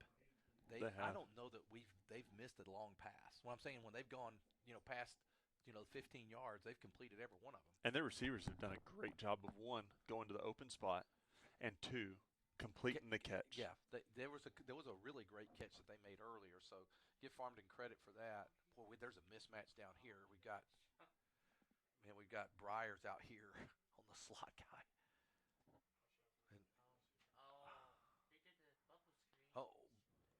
Good job by Rhett, though. Rhett and David Stevens on the tackle at the time. What I liked here is we had a defensive back who saw one of the Farmington running backs going deep, and he went with them. He didn't fall for it. So I'm glad that he did that, because you don't want to ever see that double pass there. This is a big play, because from the 35, I don't think they'll go for it. So no, they would stop here. Them right here. It's a big play here. Okay. Dickerson kind of out there. See, I would like to see him get out there a little wider on that guy. He's coming. Oh, nice job by Bolin. He blew that. Oh, come on, get the tackle. Got it. Bolin blew that up. He blocked a guy into the running back. Will they go for it here? No, they're going to punt. So, Ryan, Prairie Grove gets the stop. Now can they complete the score, stop, score by getting another score and get back in this football game? And I keep going back, like, if you had Miller right now, the gap wouldn't even be this. And so it's amazing to know what it would be. I mean, and he doesn't make the whole game, but he definitely Well, gives us another score and takes one away from him. Oh, get him, got him. Got him. Look at that field Wow. position now. Now, this is a chance for Prairie Grove to get back in this football game, Ryan. That's what you needed, something like that. You got to stop, and then a special teams mishap that time by Farmington with Prairie Grove the ball at 29. They score here, Ryan. Go punch it in. It's a ball game. I take a shot right here. I'm going to be honest with you. No. I'm taking Velasco. I'm putting Velasco in the end zone right here. No, not me, man. I'm being methodical about Ryan. They had a high snap. That's what happened that time. They had that high snap, and in Prairie Grove, I don't think they had a block on. I think that was a high snap, and right. once they saw he was in trouble, they said, let's go for it. Well, yeah, he had a ton of time back there. He just had guys in his face a little bit as far as just the regular guys that would be back there. So Prairie Grove with a chance to get back in this game, 41-26. I'm going to split the fullback out wide. I'm surprised. Give to Wetzel. Nice close that time by Farmington. Jamin missed the block. Jamin went to the wrong guy, but now the other guy would have made the tackle probably anyways. But Jamin had two guys to pick up, and he just went to the second rather than the first one. That's tough, though, because they were both in the hole. I think either way, you're going to have a problem there. Gardenhire came in there and closed that real quick that time for Farmington. Give them a lot of credit right there. Now Farmington trying to stand tall on their defensive side. It's 2nd and long for Prairie Grove, 2nd 11. Now, I don't think you give up on yourself just yet. And now Patterson just takes it, runs. He's got the first down. Boy, that was a good play that time for Prairie Grove. Man, he never really got back deeper. I kept thinking, like, is he running? Is he passing? Like, it was such a weird looking play. I don't know if that was a design run or not, but I think whatever happened there, he turned he turned lemon into lemonade right there. And maybe that was like one of our dumps, like it was supposed to be a quick pass and it just wasn't there. They were all over him. But, man, that looked weird. But, hey, it turned out maybe we put that in the playbook. First down and 10, Prairie Grove ball at the Farmington 16. Trying to get back in this football game. And there is Merrill, and, boy, they collapsed again. I want to see that number because he came in strong. 24. Number 24 for Farmington. That is Shader, Morgan Shader. He's a sophomore. Boy, that sophomore came up and hit Merrill immediately.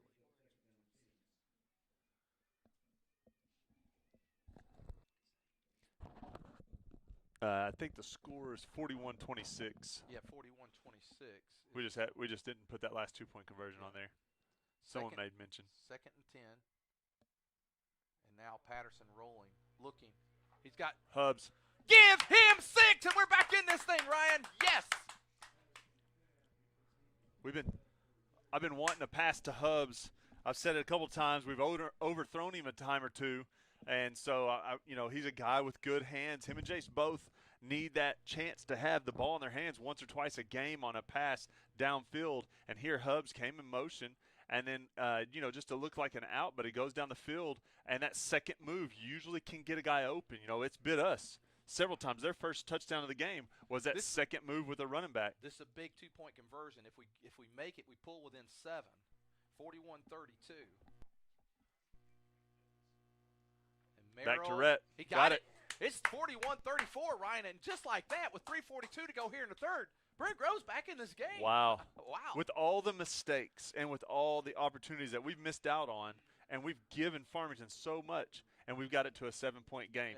Yeah. And I know we keep harping back to it, but we've also lost our best player. So, Offense and defense. I mean, he's a huge part of the back end of our defense. People don't realize he's a run, stop. He is a mistake eraser sometimes because of his speed. He's able to chase guys down and erase mistakes. So you're missing a lot on both sides of the ball. Yeah, someone's asking about here online. First of all, we just our scorekeeper here that keeps our clock, he's got it caught up now with the extra points. It's 41-34. Well, normally we run through the scorebook. And this person didn't realize Miller got hurt on the first offensive play of the game for Prairie Grove and has been out. So he's out of the game and probably out for the season. And we got those 3 2-point conversions that we didn't make. You throw that back on there, it's a 1-point ball game. Yeah.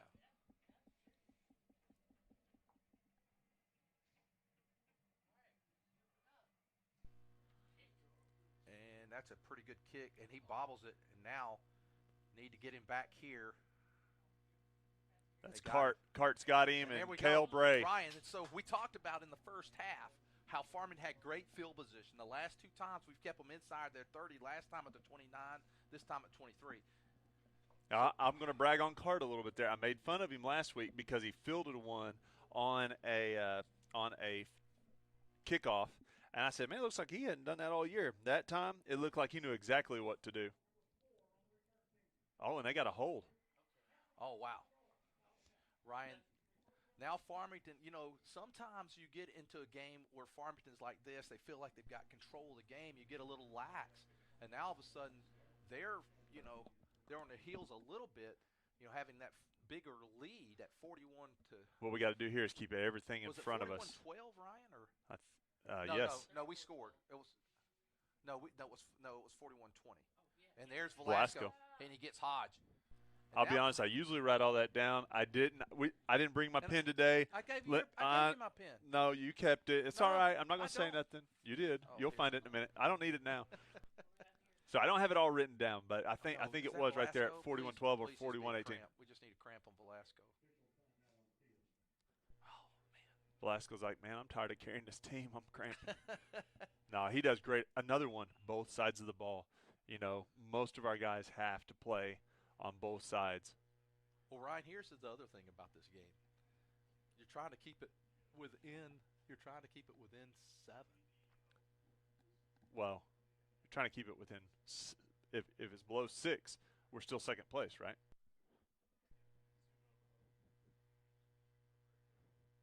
Right? If we're below 6, we lose by less than 6. Velasco gingerly comes off the field, but it does just look like a cramp. Yeah, he's walking it off over there. Second down and 11 for Farmington. Now, Prairie Groves can't give up the big play here. You're going to see Farmington probably. We're going to bring back our 2 safeties now. We're going to stay pretty deep with both our safety. Oh, no, there we go. Moves up. And now they're attacking Hubs. And Good job. No! How is that a flag on us? How? That is ridiculous. You can't play much better defense than that.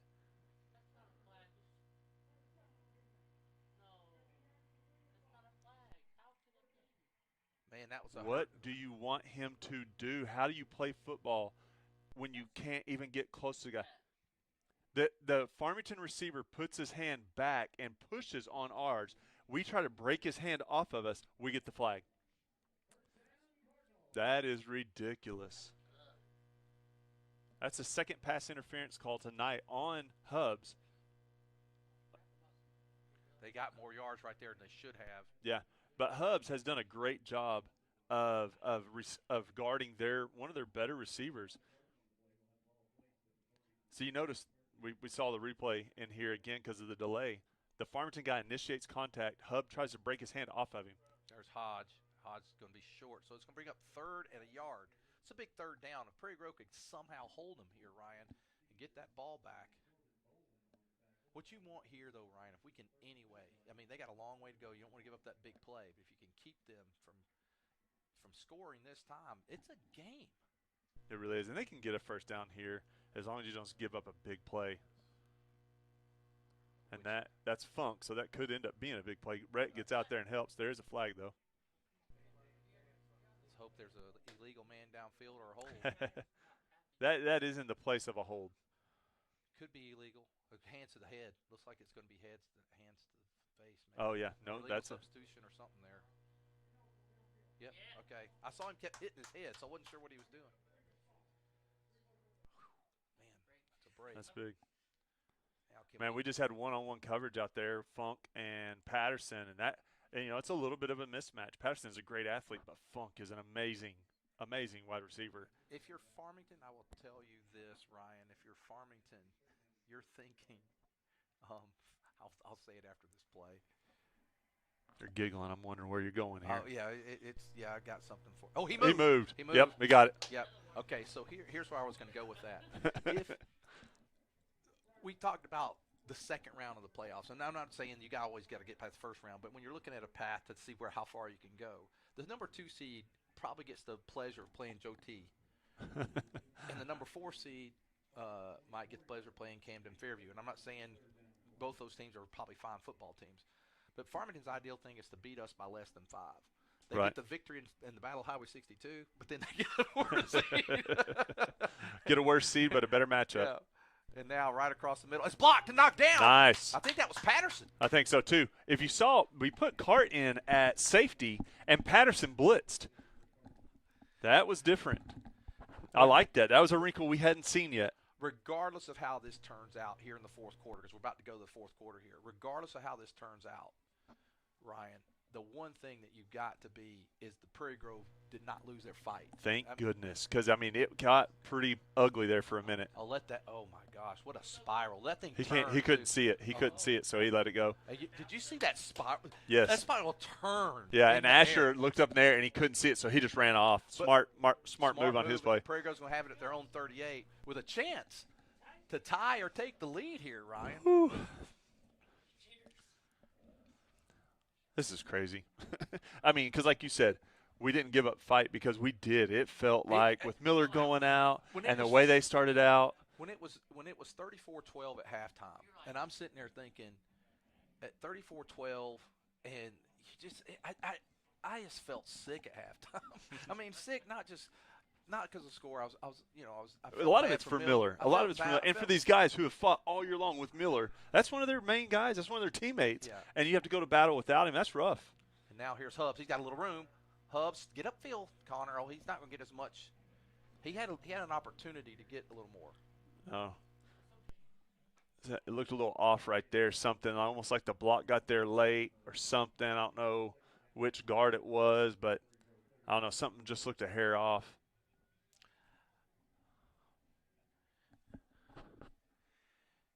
We're getting close to the end of the third period. Prairie Grove's had 2 stops here in the third, and that's huge. That's huge. Now, Farmington did get their touchdown the first possession they had, but Prairie Grove stood up tall the last couple of times. And I think it has to do something with field position. And, good defensive play that time by number 9. That's Wyatt Powell. I mean, they're not going to throw a flag on that. I mean, it was good defense, right? Don't you throw a flag on good defense? Well, I mean, that guy made a great play. I'm joking. know, I'm yeah, being sarcastic. He made a great because play. what he did is he waited as soon as Wetzel, the ball hit his hands, he got in there to mess that up. I think maybe what we should do is take a play out of the Farmington playbook and you initiate contact first, and then that way they call it on the defense. No, there's been 2 plays today that really, I don't know what a guy's got to do to play defense anymore. And now they're going to. He's got a guy wide open. Wetzel. He caught that. He got it. He Wetzel caught got it. that. Wow. Wow. I saw Wetzel wide open. You knew he got it by the fans of Prairie Grove. That's how you knew it. I knew Wetzel was wide open, and then he throws, and there's another guy in the way, and I thought, oh no, freaking what's his face? We got 2 guys in the same spot in the field, and then he tips it, and Wetzel comes down with it. Wow. See, we should have never had 2 guys there at the same time. Now it's first down and 10 for Prairie Grove in Farmington territory. Hubbs. He's got the corner this time, and boy, you almost got a face. Well, Oh, there's a flag. there's something out there. They're going to call it on them. Yeah. And now Farmington, I think there's a little bit. Now, here's a rule that I would like to change. I feel like you should be able to play through the other side of the white on the field.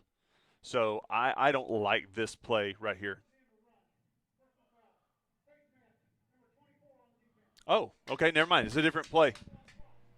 I thought they called a personal foul for a late hit out of bounds, No, and I didn't want that to be called because I don't like that call.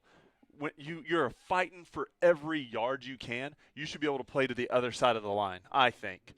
well, I knew on the catch a while ago, I wasn't sure if he was in bounds, but the way the Prairie Grove He reacted, came down with that's it. how you knew they had it. Yeah. So it's first down and 10, Prairie Grove with the ball at the Farmington 25. And you got to remember, Farmington's had as big as a 22-point lead in this game. Prairie Grove trying to close it. Man, then We could get a penalty there. that's going to be intentional grounding. He didn't blow a whistle almost like it was a fumble. But they could have also thrown a flag. They didn't. They held Hubbs all the way downfield. Hubbs never even was able to get out into route. Yeah, that's the right call. It is. It's the right call. Well, the back judge just didn't call anything. I think he thought it might have been a fumble. Number 11, no, number 7. They've missed numbers all day. Yeah. That's a loss of down.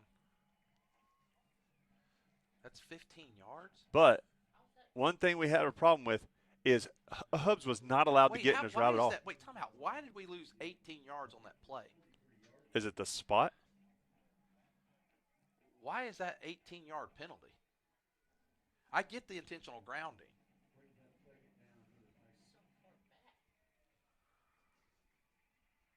I mean, that's a long way to go, Ryan.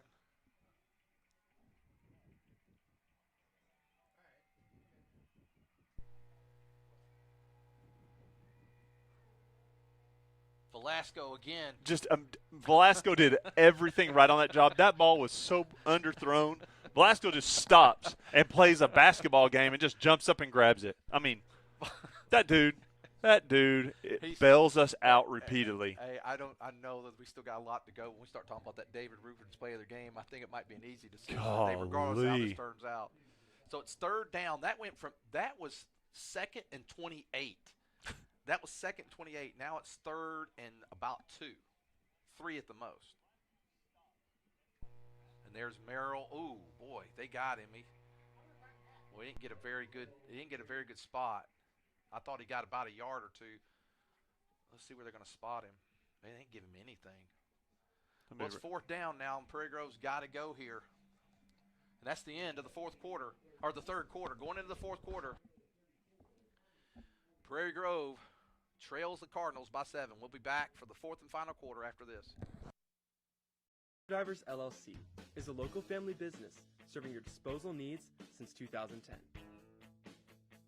We are licensed haulers providing 15-yard dumpsters with prompt and friendly service. Please call us today for a free quote at 479-966-5878. Please like and share us on Facebook. We look forward to serving you soon.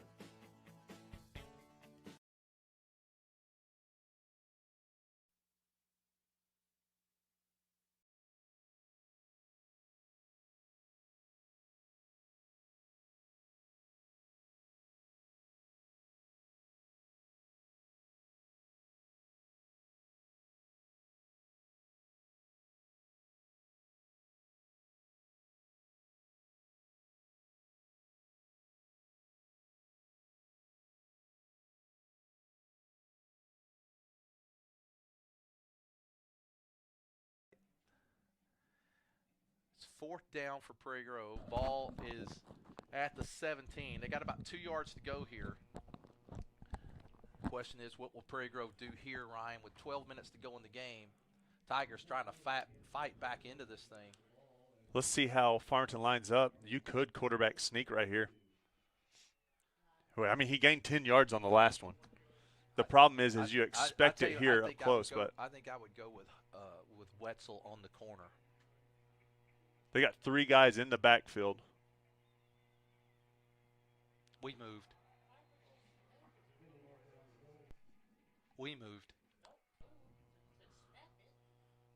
They're all looking at each other like, dude, you're supposed to do this. Yeah, that hurt us right there. We tried to get them to jump all sides, and we did it. They almost did jump off sides. We jumped. Well, that's what happened. They almost jumped, and then we did. I mean, they didn't draw us off sides. I mean, we did it, but yeah. But their guys were coming forward like it looked like it was, live action. And that's what you were talking about earlier. Is like you can't be moving forward. You can from that linebacker position. That's what that guy was doing that time. All right, I think they'll come after Patterson here. Does he have time? Okay, now okay, thank you. Yeah. If they weren't going to call that one after they called what they called on us, I would have been upset. Yeah, that was definitely, and he did touch him. Now I don't think it was a catchable ball. I don't think he had. It was with Hubbs. That knocked him off his route. So the contact that he did knocked him off his route. Hubs almost touched the ball there. Yeah. He touches the ball, so I think it's a That's a catchable big- ball. that's a I'm gonna big- disagree with you. Sorry. Yeah, you're right. Yep. It's a catchable Yeah, ball. I The agree. guy just moved him off the route because Hubs was trying to react to where the ball was being thrown. So that's one that works in our favor, and I agree with that one. I know it's in our favor, but there was contact that moved him off the route. That's different, and we didn't initiate that contact. Farmington initiated that contact. It's first down and 10, ball at the Farmington 11-yard line. Prairie Grove can get a first down without a touchdown. We're just underway here in the fourth quarter. 11:56 to go in the ball game. Prairie Grove was down at one time, 34 to. Man, Oh, fumbled. We got it, though, and Patterson did a He good got job a of yard. getting it and getting even he a got gain. Yard. He got a yard out of it. He's lucky he didn't give that ball to them. And here's something you got to consider here, Ryan. I don't know if Coach Absher would, but if you're thinking about seeding, Going field goal? field goal here. I don't think if we don't kick 1-point conversions, we don't kick field goals. Yeah, I agree. I agree with you, but it's something that. But that was the thought process. Is correct. But I think, okay, it's second down and 9 from the 10. Lynn goes in motion, and it's Wetzel. He's got a big hole up there. Oh, it's going to be on Prairie Grove. They did the same thing. I think they did that low block again. I might be wrong.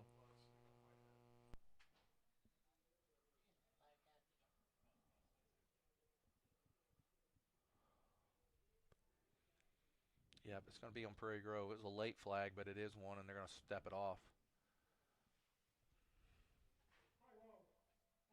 High-low again. I told you. I didn't see it, so I can't saw comment on it. I saw them both, and it's twice now, Ryan. That's 15 yards. Those are big penalties. We talked about to win this game. We couldn't have penalties, couldn't have turnovers. We've had a little bit of both.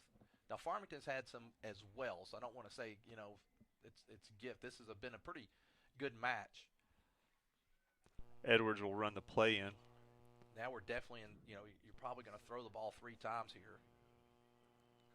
I agree with you on the fact that you could run someone to the corner like Hubs or someone.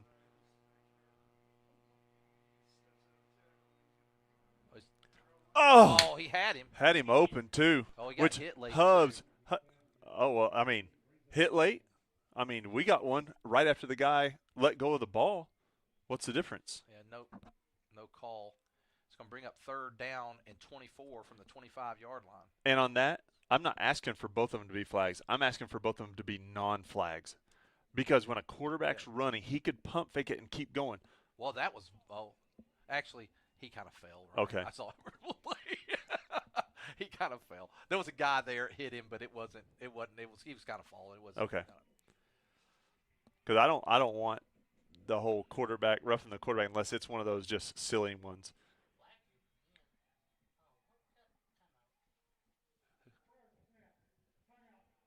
Prairie Grove called timeout Let's prior take to it the with snap. them. With 10:52 to go in the game, Tigers trail by 7.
All right, 10:52 to go in the game. Third down, 24 from the 25.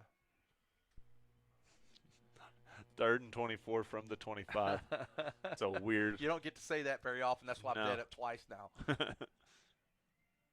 Patterson straight drop. He's got Velasco. How? Oh, he dropped it. good play by number 9. Yeah, but he had Velasco from the start. Well, but Velasco caught it. Number 8 rips his arm off of it. So that he made that play. So Prairie Grove will go.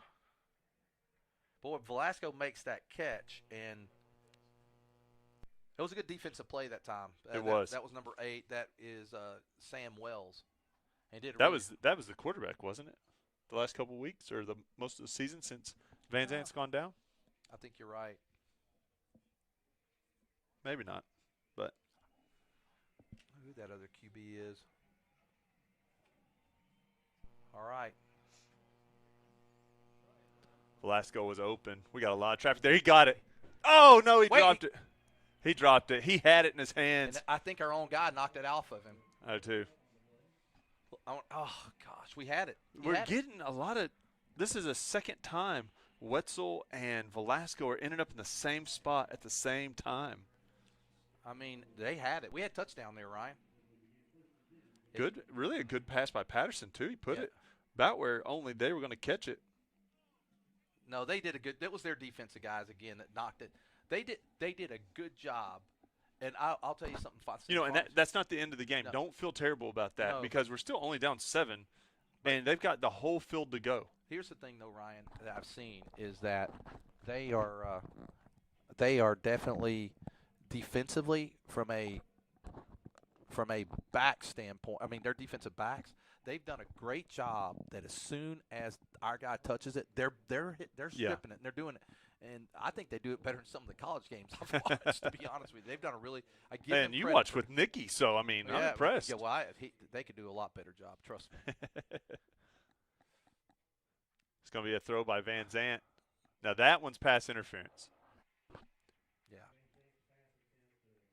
Now, I agree with what Jace is saying. He's like, hey, he grabbed my face mask and he yanked it. But at the same time, like, you can't re-engage, and you engage that time. Because they're always going to catch the second guy. Well, they called it hold and not a pass interference, which is probably a little better. Yeah, it's 10 yards instead of 15. Yeah. But still, that one was legitimate. Man, the Tigers really need a stop again. Boy, we've had our chances here. Oh, Ward got back there. Briers is back there. He was out of the pocket, so that won't be an intentional grounding. And he had a receiver in the area, too. Yeah.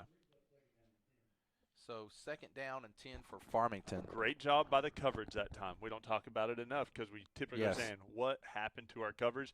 That time, the coverage was great. The rush on the quarterback was great. We didn't give him all day. So great job by the defense that time.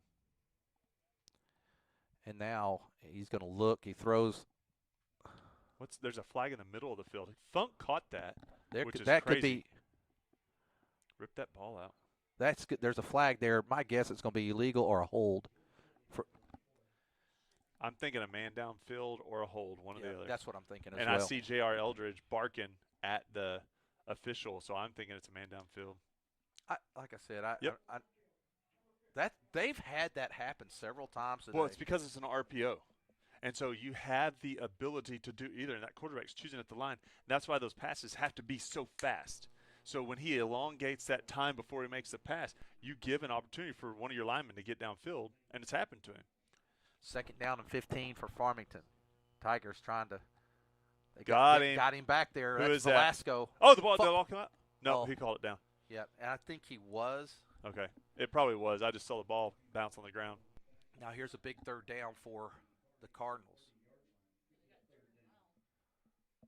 3rd and long for Farmington. Can Prairie Grove get off the field again? I don't know if we've seen them in a 3rd and 18. Well, I think one time when they had those penalties. And they got it. Oh, no. Don't say that. Yeah, I think he's down. You don't get a pass interference here. We got Cart, Edwards, and Hubbs in at safeties at the first down. We don't have a lot of guys coming in for pressure. No, we're only rushing 2, but Velasco was up there. He didn't get it, though. Good job. But he's close enough that they'll go for it. Oh, man, I was thinking that was 4th down in my head. I don't know why. They're going to go here. Yeah, not knowing now. Thinking back to that third down, we probably should have had one other guy up rushing the quarterback. They're going. They got a lot of confidence here, and it's probably a smart move for them to go. Nah, I punt it with I this know. much time. I would punt it down there and make them drive the whole field. But if you get this, I mean, that's awesome. They may be. It's down to 3-2. They're going to take a timeout at least. I start saying I didn't feel like that was a great, because if you don't get this, you shorten the field up for so much. The risk versus reward here, and it's not like it's 4th and short. It's 4th and 2.5 yards. You punt that dude down there. You hope that your punter can give you 30. You got a good punter too, so you get us down inside the 10, make us drive the whole field. You're ahead right now. It's going to be interesting. But if you're them, you're thinking if we can score and get under 6 minutes, it's going to make it hard for Prairie Grove to pull this thing out. Now, here's the other part of that too, Ryan, is that you have if you've got something in your playbook and it looks like they may be punting, yeah, they're going to punt. Now, Prairie Grove's got to be smart here. I would. I think that's the right. I do think that's the right thing to do. Under a yard, you can go for that. I'm okay with that. I like it. And Lane Kiffin would for sure, right? Lane for sure. You know, he goes for it. Be smart here. Don't jump. Make a good clean catch back there in the back, Edwards. Okay. That's normally Miller. Over his head again. We got him back. Oh, there. wow. Wow. And now Coach has got to be upset about JR's thinking, I should have just went for it. Should have gone for it now, because that's like a 17-yard sack on the previous play. Wow. So Prairie Grove with another opportunity to get back, not to get back the lead, to take the lead for the first time in the game. I wonder if the deep snapper has money on the game, because he's trying to protect the spread. He's trying to make sure he's traveling to Valley View. That one is high as the other one. That one was the catchable ball. That one was catchable. So Prairie Grove in business now. Now the Farmington defense has stepped up a couple times. Prairie Grove got behind the chains and started throwing the ball right away. We're going to go empty backfield. Somebody's going to go in motion. Get upfield. And he's got some blocks. Hubs at the 20. Hubs down to the 13-yard line. Maybe they're going to spot him at the 12, so first down and 10 from the 12. Pushed out of bounds by Disharoon. Same spot as last time. Nice first down play right there. We go empty backfield. Everybody thinks maybe you're running or you're passing. We put a guy in motion, hand off to him. Absher will run the play in this time.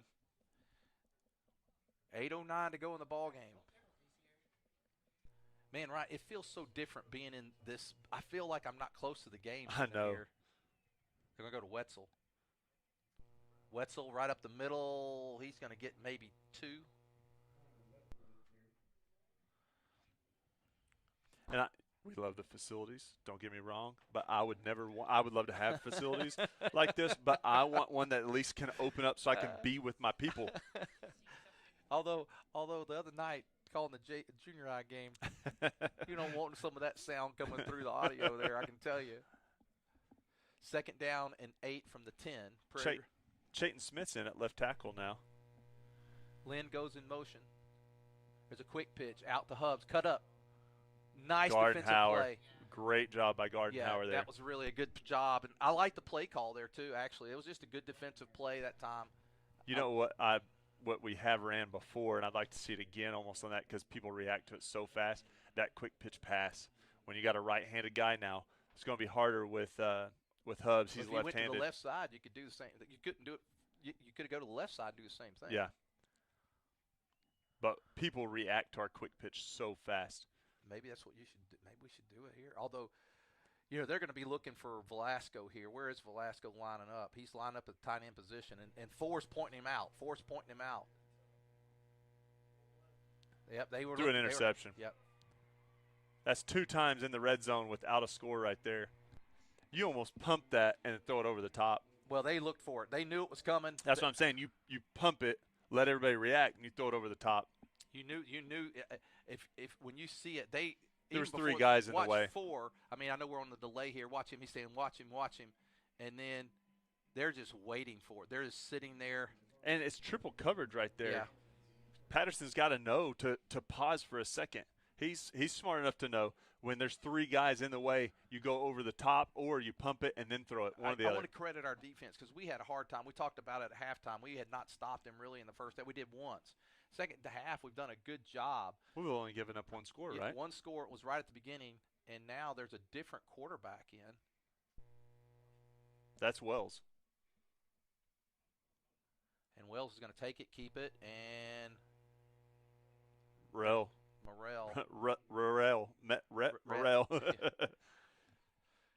Prairie Grove has had opportunities here, Ryan. I mean, twice down, once that at the that ref is arguing with Rhett. I have no idea why. We've had the ball inside the. Well, we've had the ball at the 10 twice now, and we've been turned away. Now, once it was by a penalty. Right. And the other time, this last time with the INT, and I think you're right. I think the play call was, I knew we were going to go to Velasco or try to. I just think they moved. Now, you can see with this quarterback, they got a different mindset. They're running the quarterback. Now, he's going to come out. They're going to put Van Zant back in. Nope. Yeah, it looks like Van Zant's coming back. No, they pulled him off. You would think getting behind the chains, which I guess is still second down. If it had been third down, I think. No, they're going to put him back in now. Yeah. Now, can Prairie Grove, if they can they stop one more time, Ryan? That's asking a lot. We've done it like 3 or 4 times here in the second half.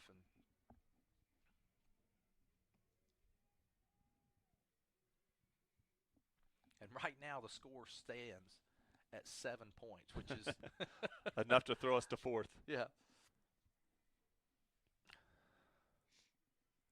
So second and long, Van Zandt, there's Ryder's got him in.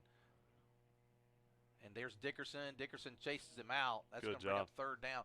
The good pursuit. Good coverage, good pursuit. That's, to me, when they've been as effective as they've been throwing the ball today, when you can get some pressure, it doesn't mean he's not going to get a guy open, but that's going to force that little bit tougher throw because you saw him that time. He was going to his left. He's a right-hander. He had a hard time trying to square up to make. He had a guy. But a lot of it is that the coverage was decent enough he couldn't get a clean throw off. He could have thrown it. If he was going to his other side, he may have taken a shot at it. It's third and long again. Can the Tigers get off the field? He's going deep. Nobody there. So that time, I thought we might get a pass interference because there was a lot of contact. Yeah. But Farmington was trying to run guys in and out of each other to try to make that happen. So they kind of created a lot of that muddiness there themselves. Well, it's fourth down, and again, the Tigers have held. And can they get off the field here, Ryan? Man, could we have another bad snap? Could y'all give us one more of those? I want to see Edwards run one back. They get a good snap this time. And a pretty good – get away from it, get No, away from it, get away from it, get away from it.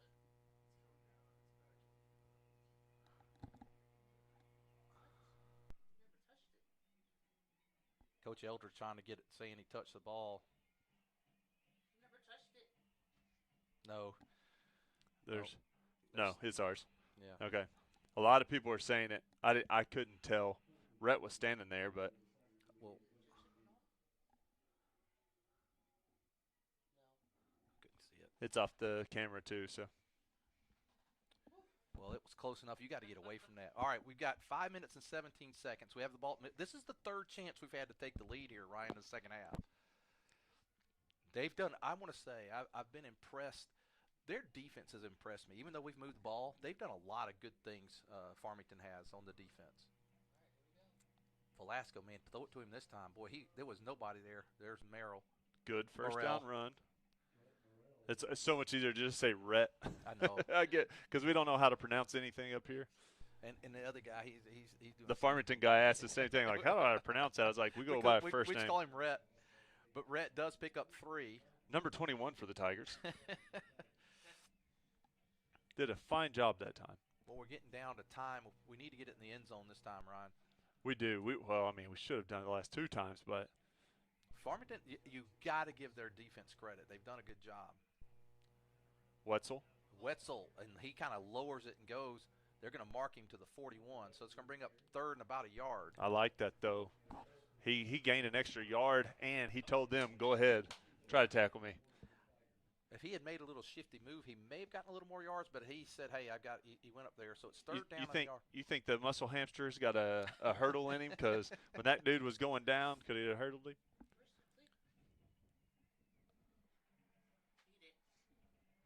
4:10 to go in the football game. And Patterson's got the first down. So Prairie Grove gets the first down with 4:02 to go in the game, right? And this is the thing is if we score. Their coach is jumping up and down on the sidelines, by the way. I don't know what he's – If we score, Ryan, and go for 2, that's going to be a critical 2-point conversion. Unless we score like Well, no, it really doesn't matter besides the victory because you're going to the same place in the No, playoffs. but I want to win, I right? know. I do too, but I'm saying if you look at it, the 2-point conversion really doesn't matter for our playoff. Win. But I want the dub. I want the dub want too. The W, man. This is the Battle of Highway 62. There's no consolation prize in that. We go with 3 guys in the backfield once again, and then motion 1 out. Oh, man. Get up there. Oh. Right behind Orr, the way it should be. Great Connor job by Orr. And great job by Connor. Being patient. Yep. Le'Veon Bell. Yeah. Pittsburgh running back in the day. He was so good at being a patient runner, and then bam. So good job that time by Orr and Hubbs. The Steelers have the leaper now. Yeah, they do. Golly. Well, when he played at Bama and he leaped that guy at Notre Dame, that's one of the best I've ever seen. That was awesome. Anyway, second down, and let's call it 4 for the Tigers. Under 3 minutes to go in the game. There is Morrell. Oh, Velasco missed his block that time. He's going to be mad at himself. Well, he gets 2, so he's down to the 30. Well, the clock is running. We Ryan. flexed we flexed Velasco out a little bit that time, hoping to kind of make it look like we're trying to hit the outside, and then ran to the inside. And Velasco was just not able to kind of crash down and pick up his guy. The thing is, Ryan, this is our chance because we've only got 2 timeouts left, and we're down under 2.5 minutes to go now. So if we don't get in the end zone here, man, we need to get this play in here. We do not need to get a penalty. I think they take the timeout before they take the penalty, but see, we're flexing our tight end quite a bit. Wetzel's got the first. Number 8 is not enjoying his task today. Oh, wow. That was a big first down. We're down to 2 minutes, Ryan, so this is it. Because if you're Farmington, are you thinking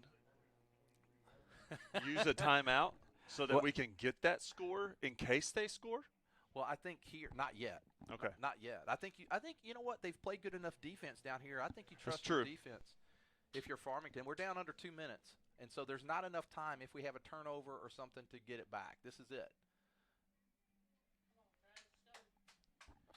First and 10 for Prairie Grove. Ball at the 23.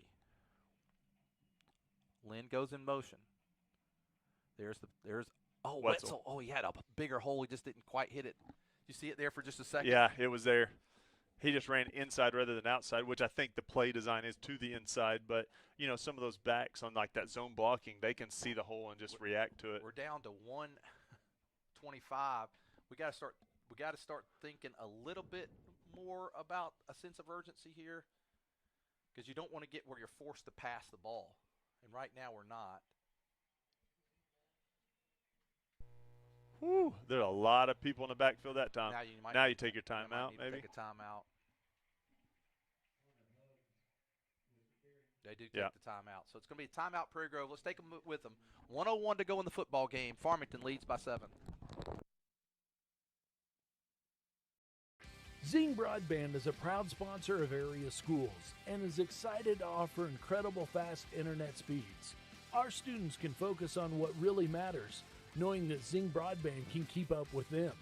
We recognize the hard work and dedication of our students and athletes, and we've built a network to deliver their demand. Zing Broadband proudly serves our local communities and supports all their endeavors.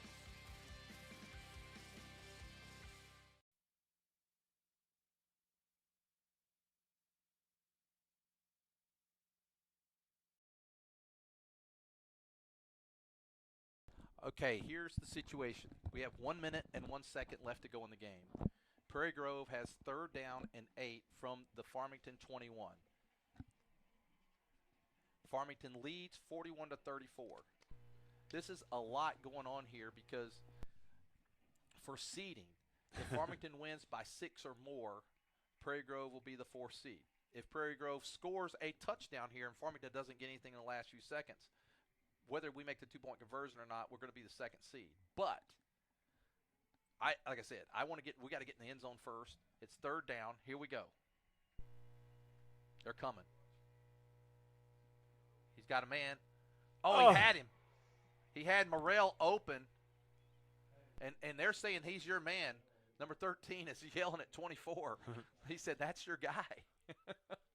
Nobody ever thought we were going to throw to the fullback because we really don't.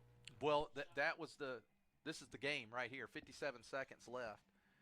And Farmington can, if we stop it, Farmington can take the knee.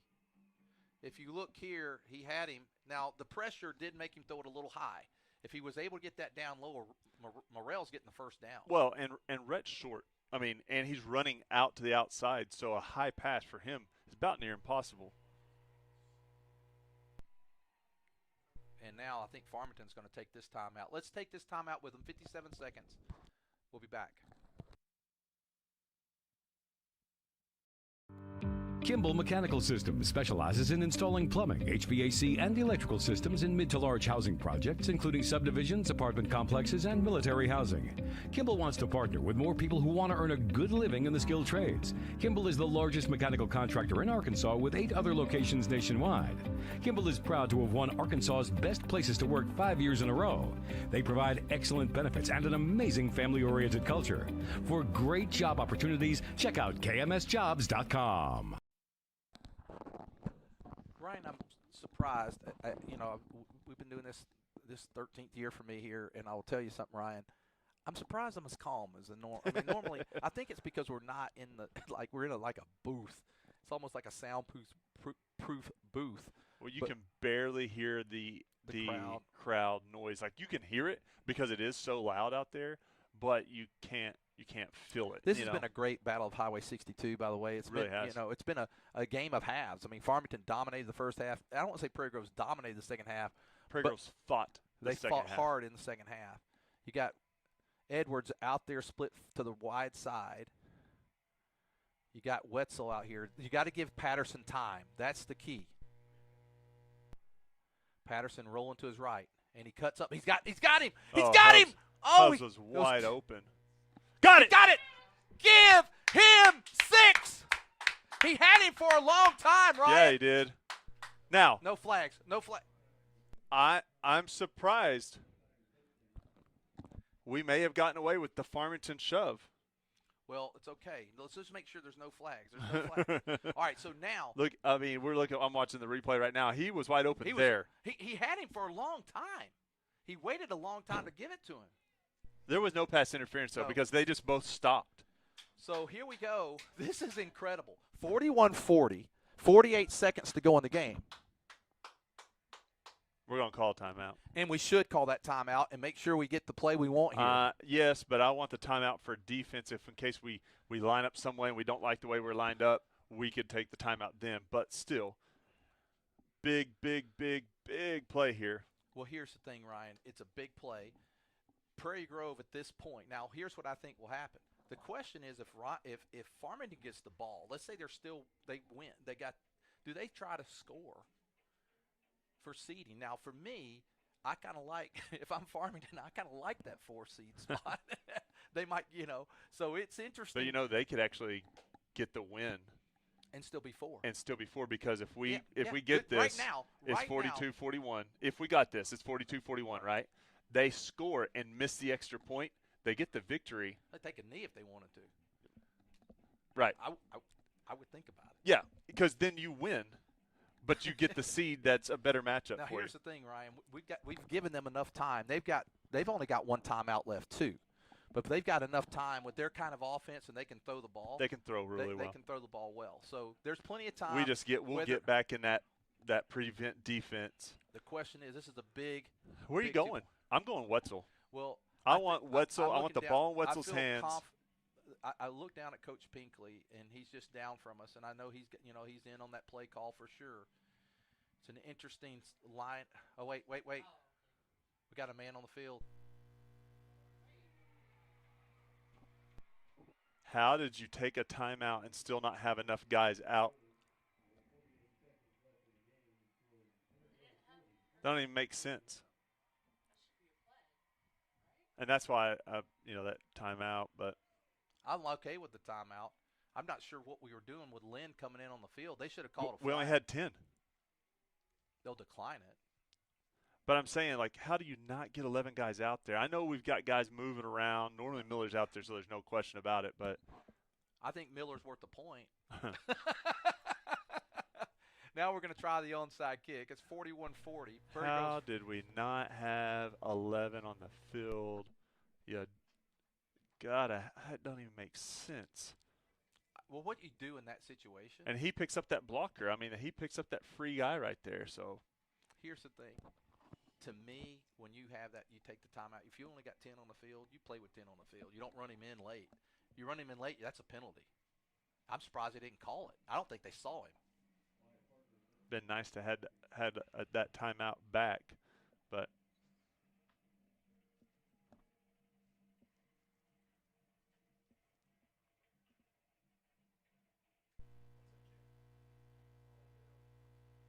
that's going to do it.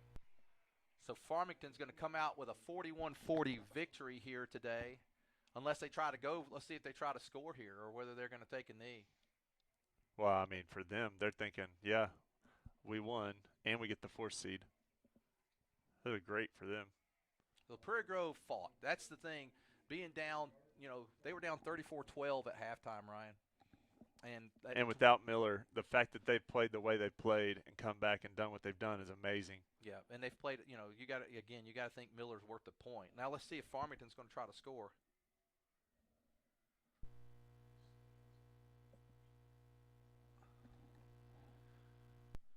Here we go. They're going to take a knee, and that's going to do it because Prairie Grove can't stop the clock, and so they'll take a knee. They'll probably have to do it twice. And that's going to do it. What a great game. This does keep us at home next week. Well, we don't have to drive across the state, so that's one good thing. So here's what's going to happen. And I'll take a look at this because I had this up earlier, Ryan, and this was a really great football game, and that's going to do it. We congratulate the Farmington Cardinals on winning the game. It's a very great football game. Final score, Farmington 41, Prairie Grove 40. And what a great game. Both teams fought hard. And I'm going to take a look at this, Ryan, because I had it up earlier, and I want to make sure that we tell everyone correctly. I think we will be at home, but I'm going to see who we play next week. At home, we will host. Used to go into that 4A board there, Ryan. And that's going to do it. Let's see here. There's your 5A playoff bracket. And it is going to be. This will be it right here. Oh, flip. It doesn't have the names. What a great game, though, between the two teams. While I try to find this out here. And look down there, the Southern Sports Network is going to do a game ball giveaway. Big time battle of 62 on a Saturday, which is another crazy thing. That's never happened before. So Prairie Grove's going to host Batesville next week. Prairie Grove will host Batesville here in Prairie Grove, or up here in Northwest Arkansas. Great game today. Two very good football teams, evenly matched. I'd like to think Miller was worth a point, but it was a great match. Great second half by Prairie Grove. Defense, we maligned them in the first half. They played a great second half. And little shout out, some of the folks. Pete Winters, he was talking about enjoying us, and I'll tell you something with Pete is. His son Cooper, they were here. That was 10. Can you believe it's been 10 years ago since they made that great run that they did? So a great game today. We want to thank Southern. We've been powered all season, well, almost all season, that last 8 games by Southern Sports Network, and a great job by them. We had a little bit of some technical things, and that was more to do with kind of how we're set up here at Farmington with some of the wiring and stuff. But anyway, it worked out. Our David's Roofing player of the game, Ryan? I mean, Velasco played his head off today. Yeah, mean, really, a lot of our seniors really showed up today. But Velasco played outstanding football day on both sides of the ball. I feel like he left everything out there. So they're going to present Farmington with the game ball.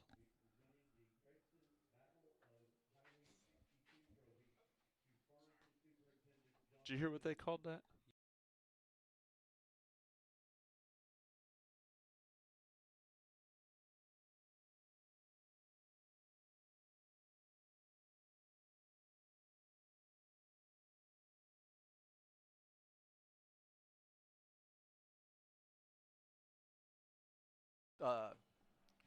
Could have Velasco. easily went the other Yep, way. definitely, and that's going to do it. We will be coming to you next week from Prairie Grove for the Southern Sports Network. Our crew, for Ryan Cook, I'm Lynn Gregson. Have a great night and a great day. Enjoy the rest of your football day, and go Tigers.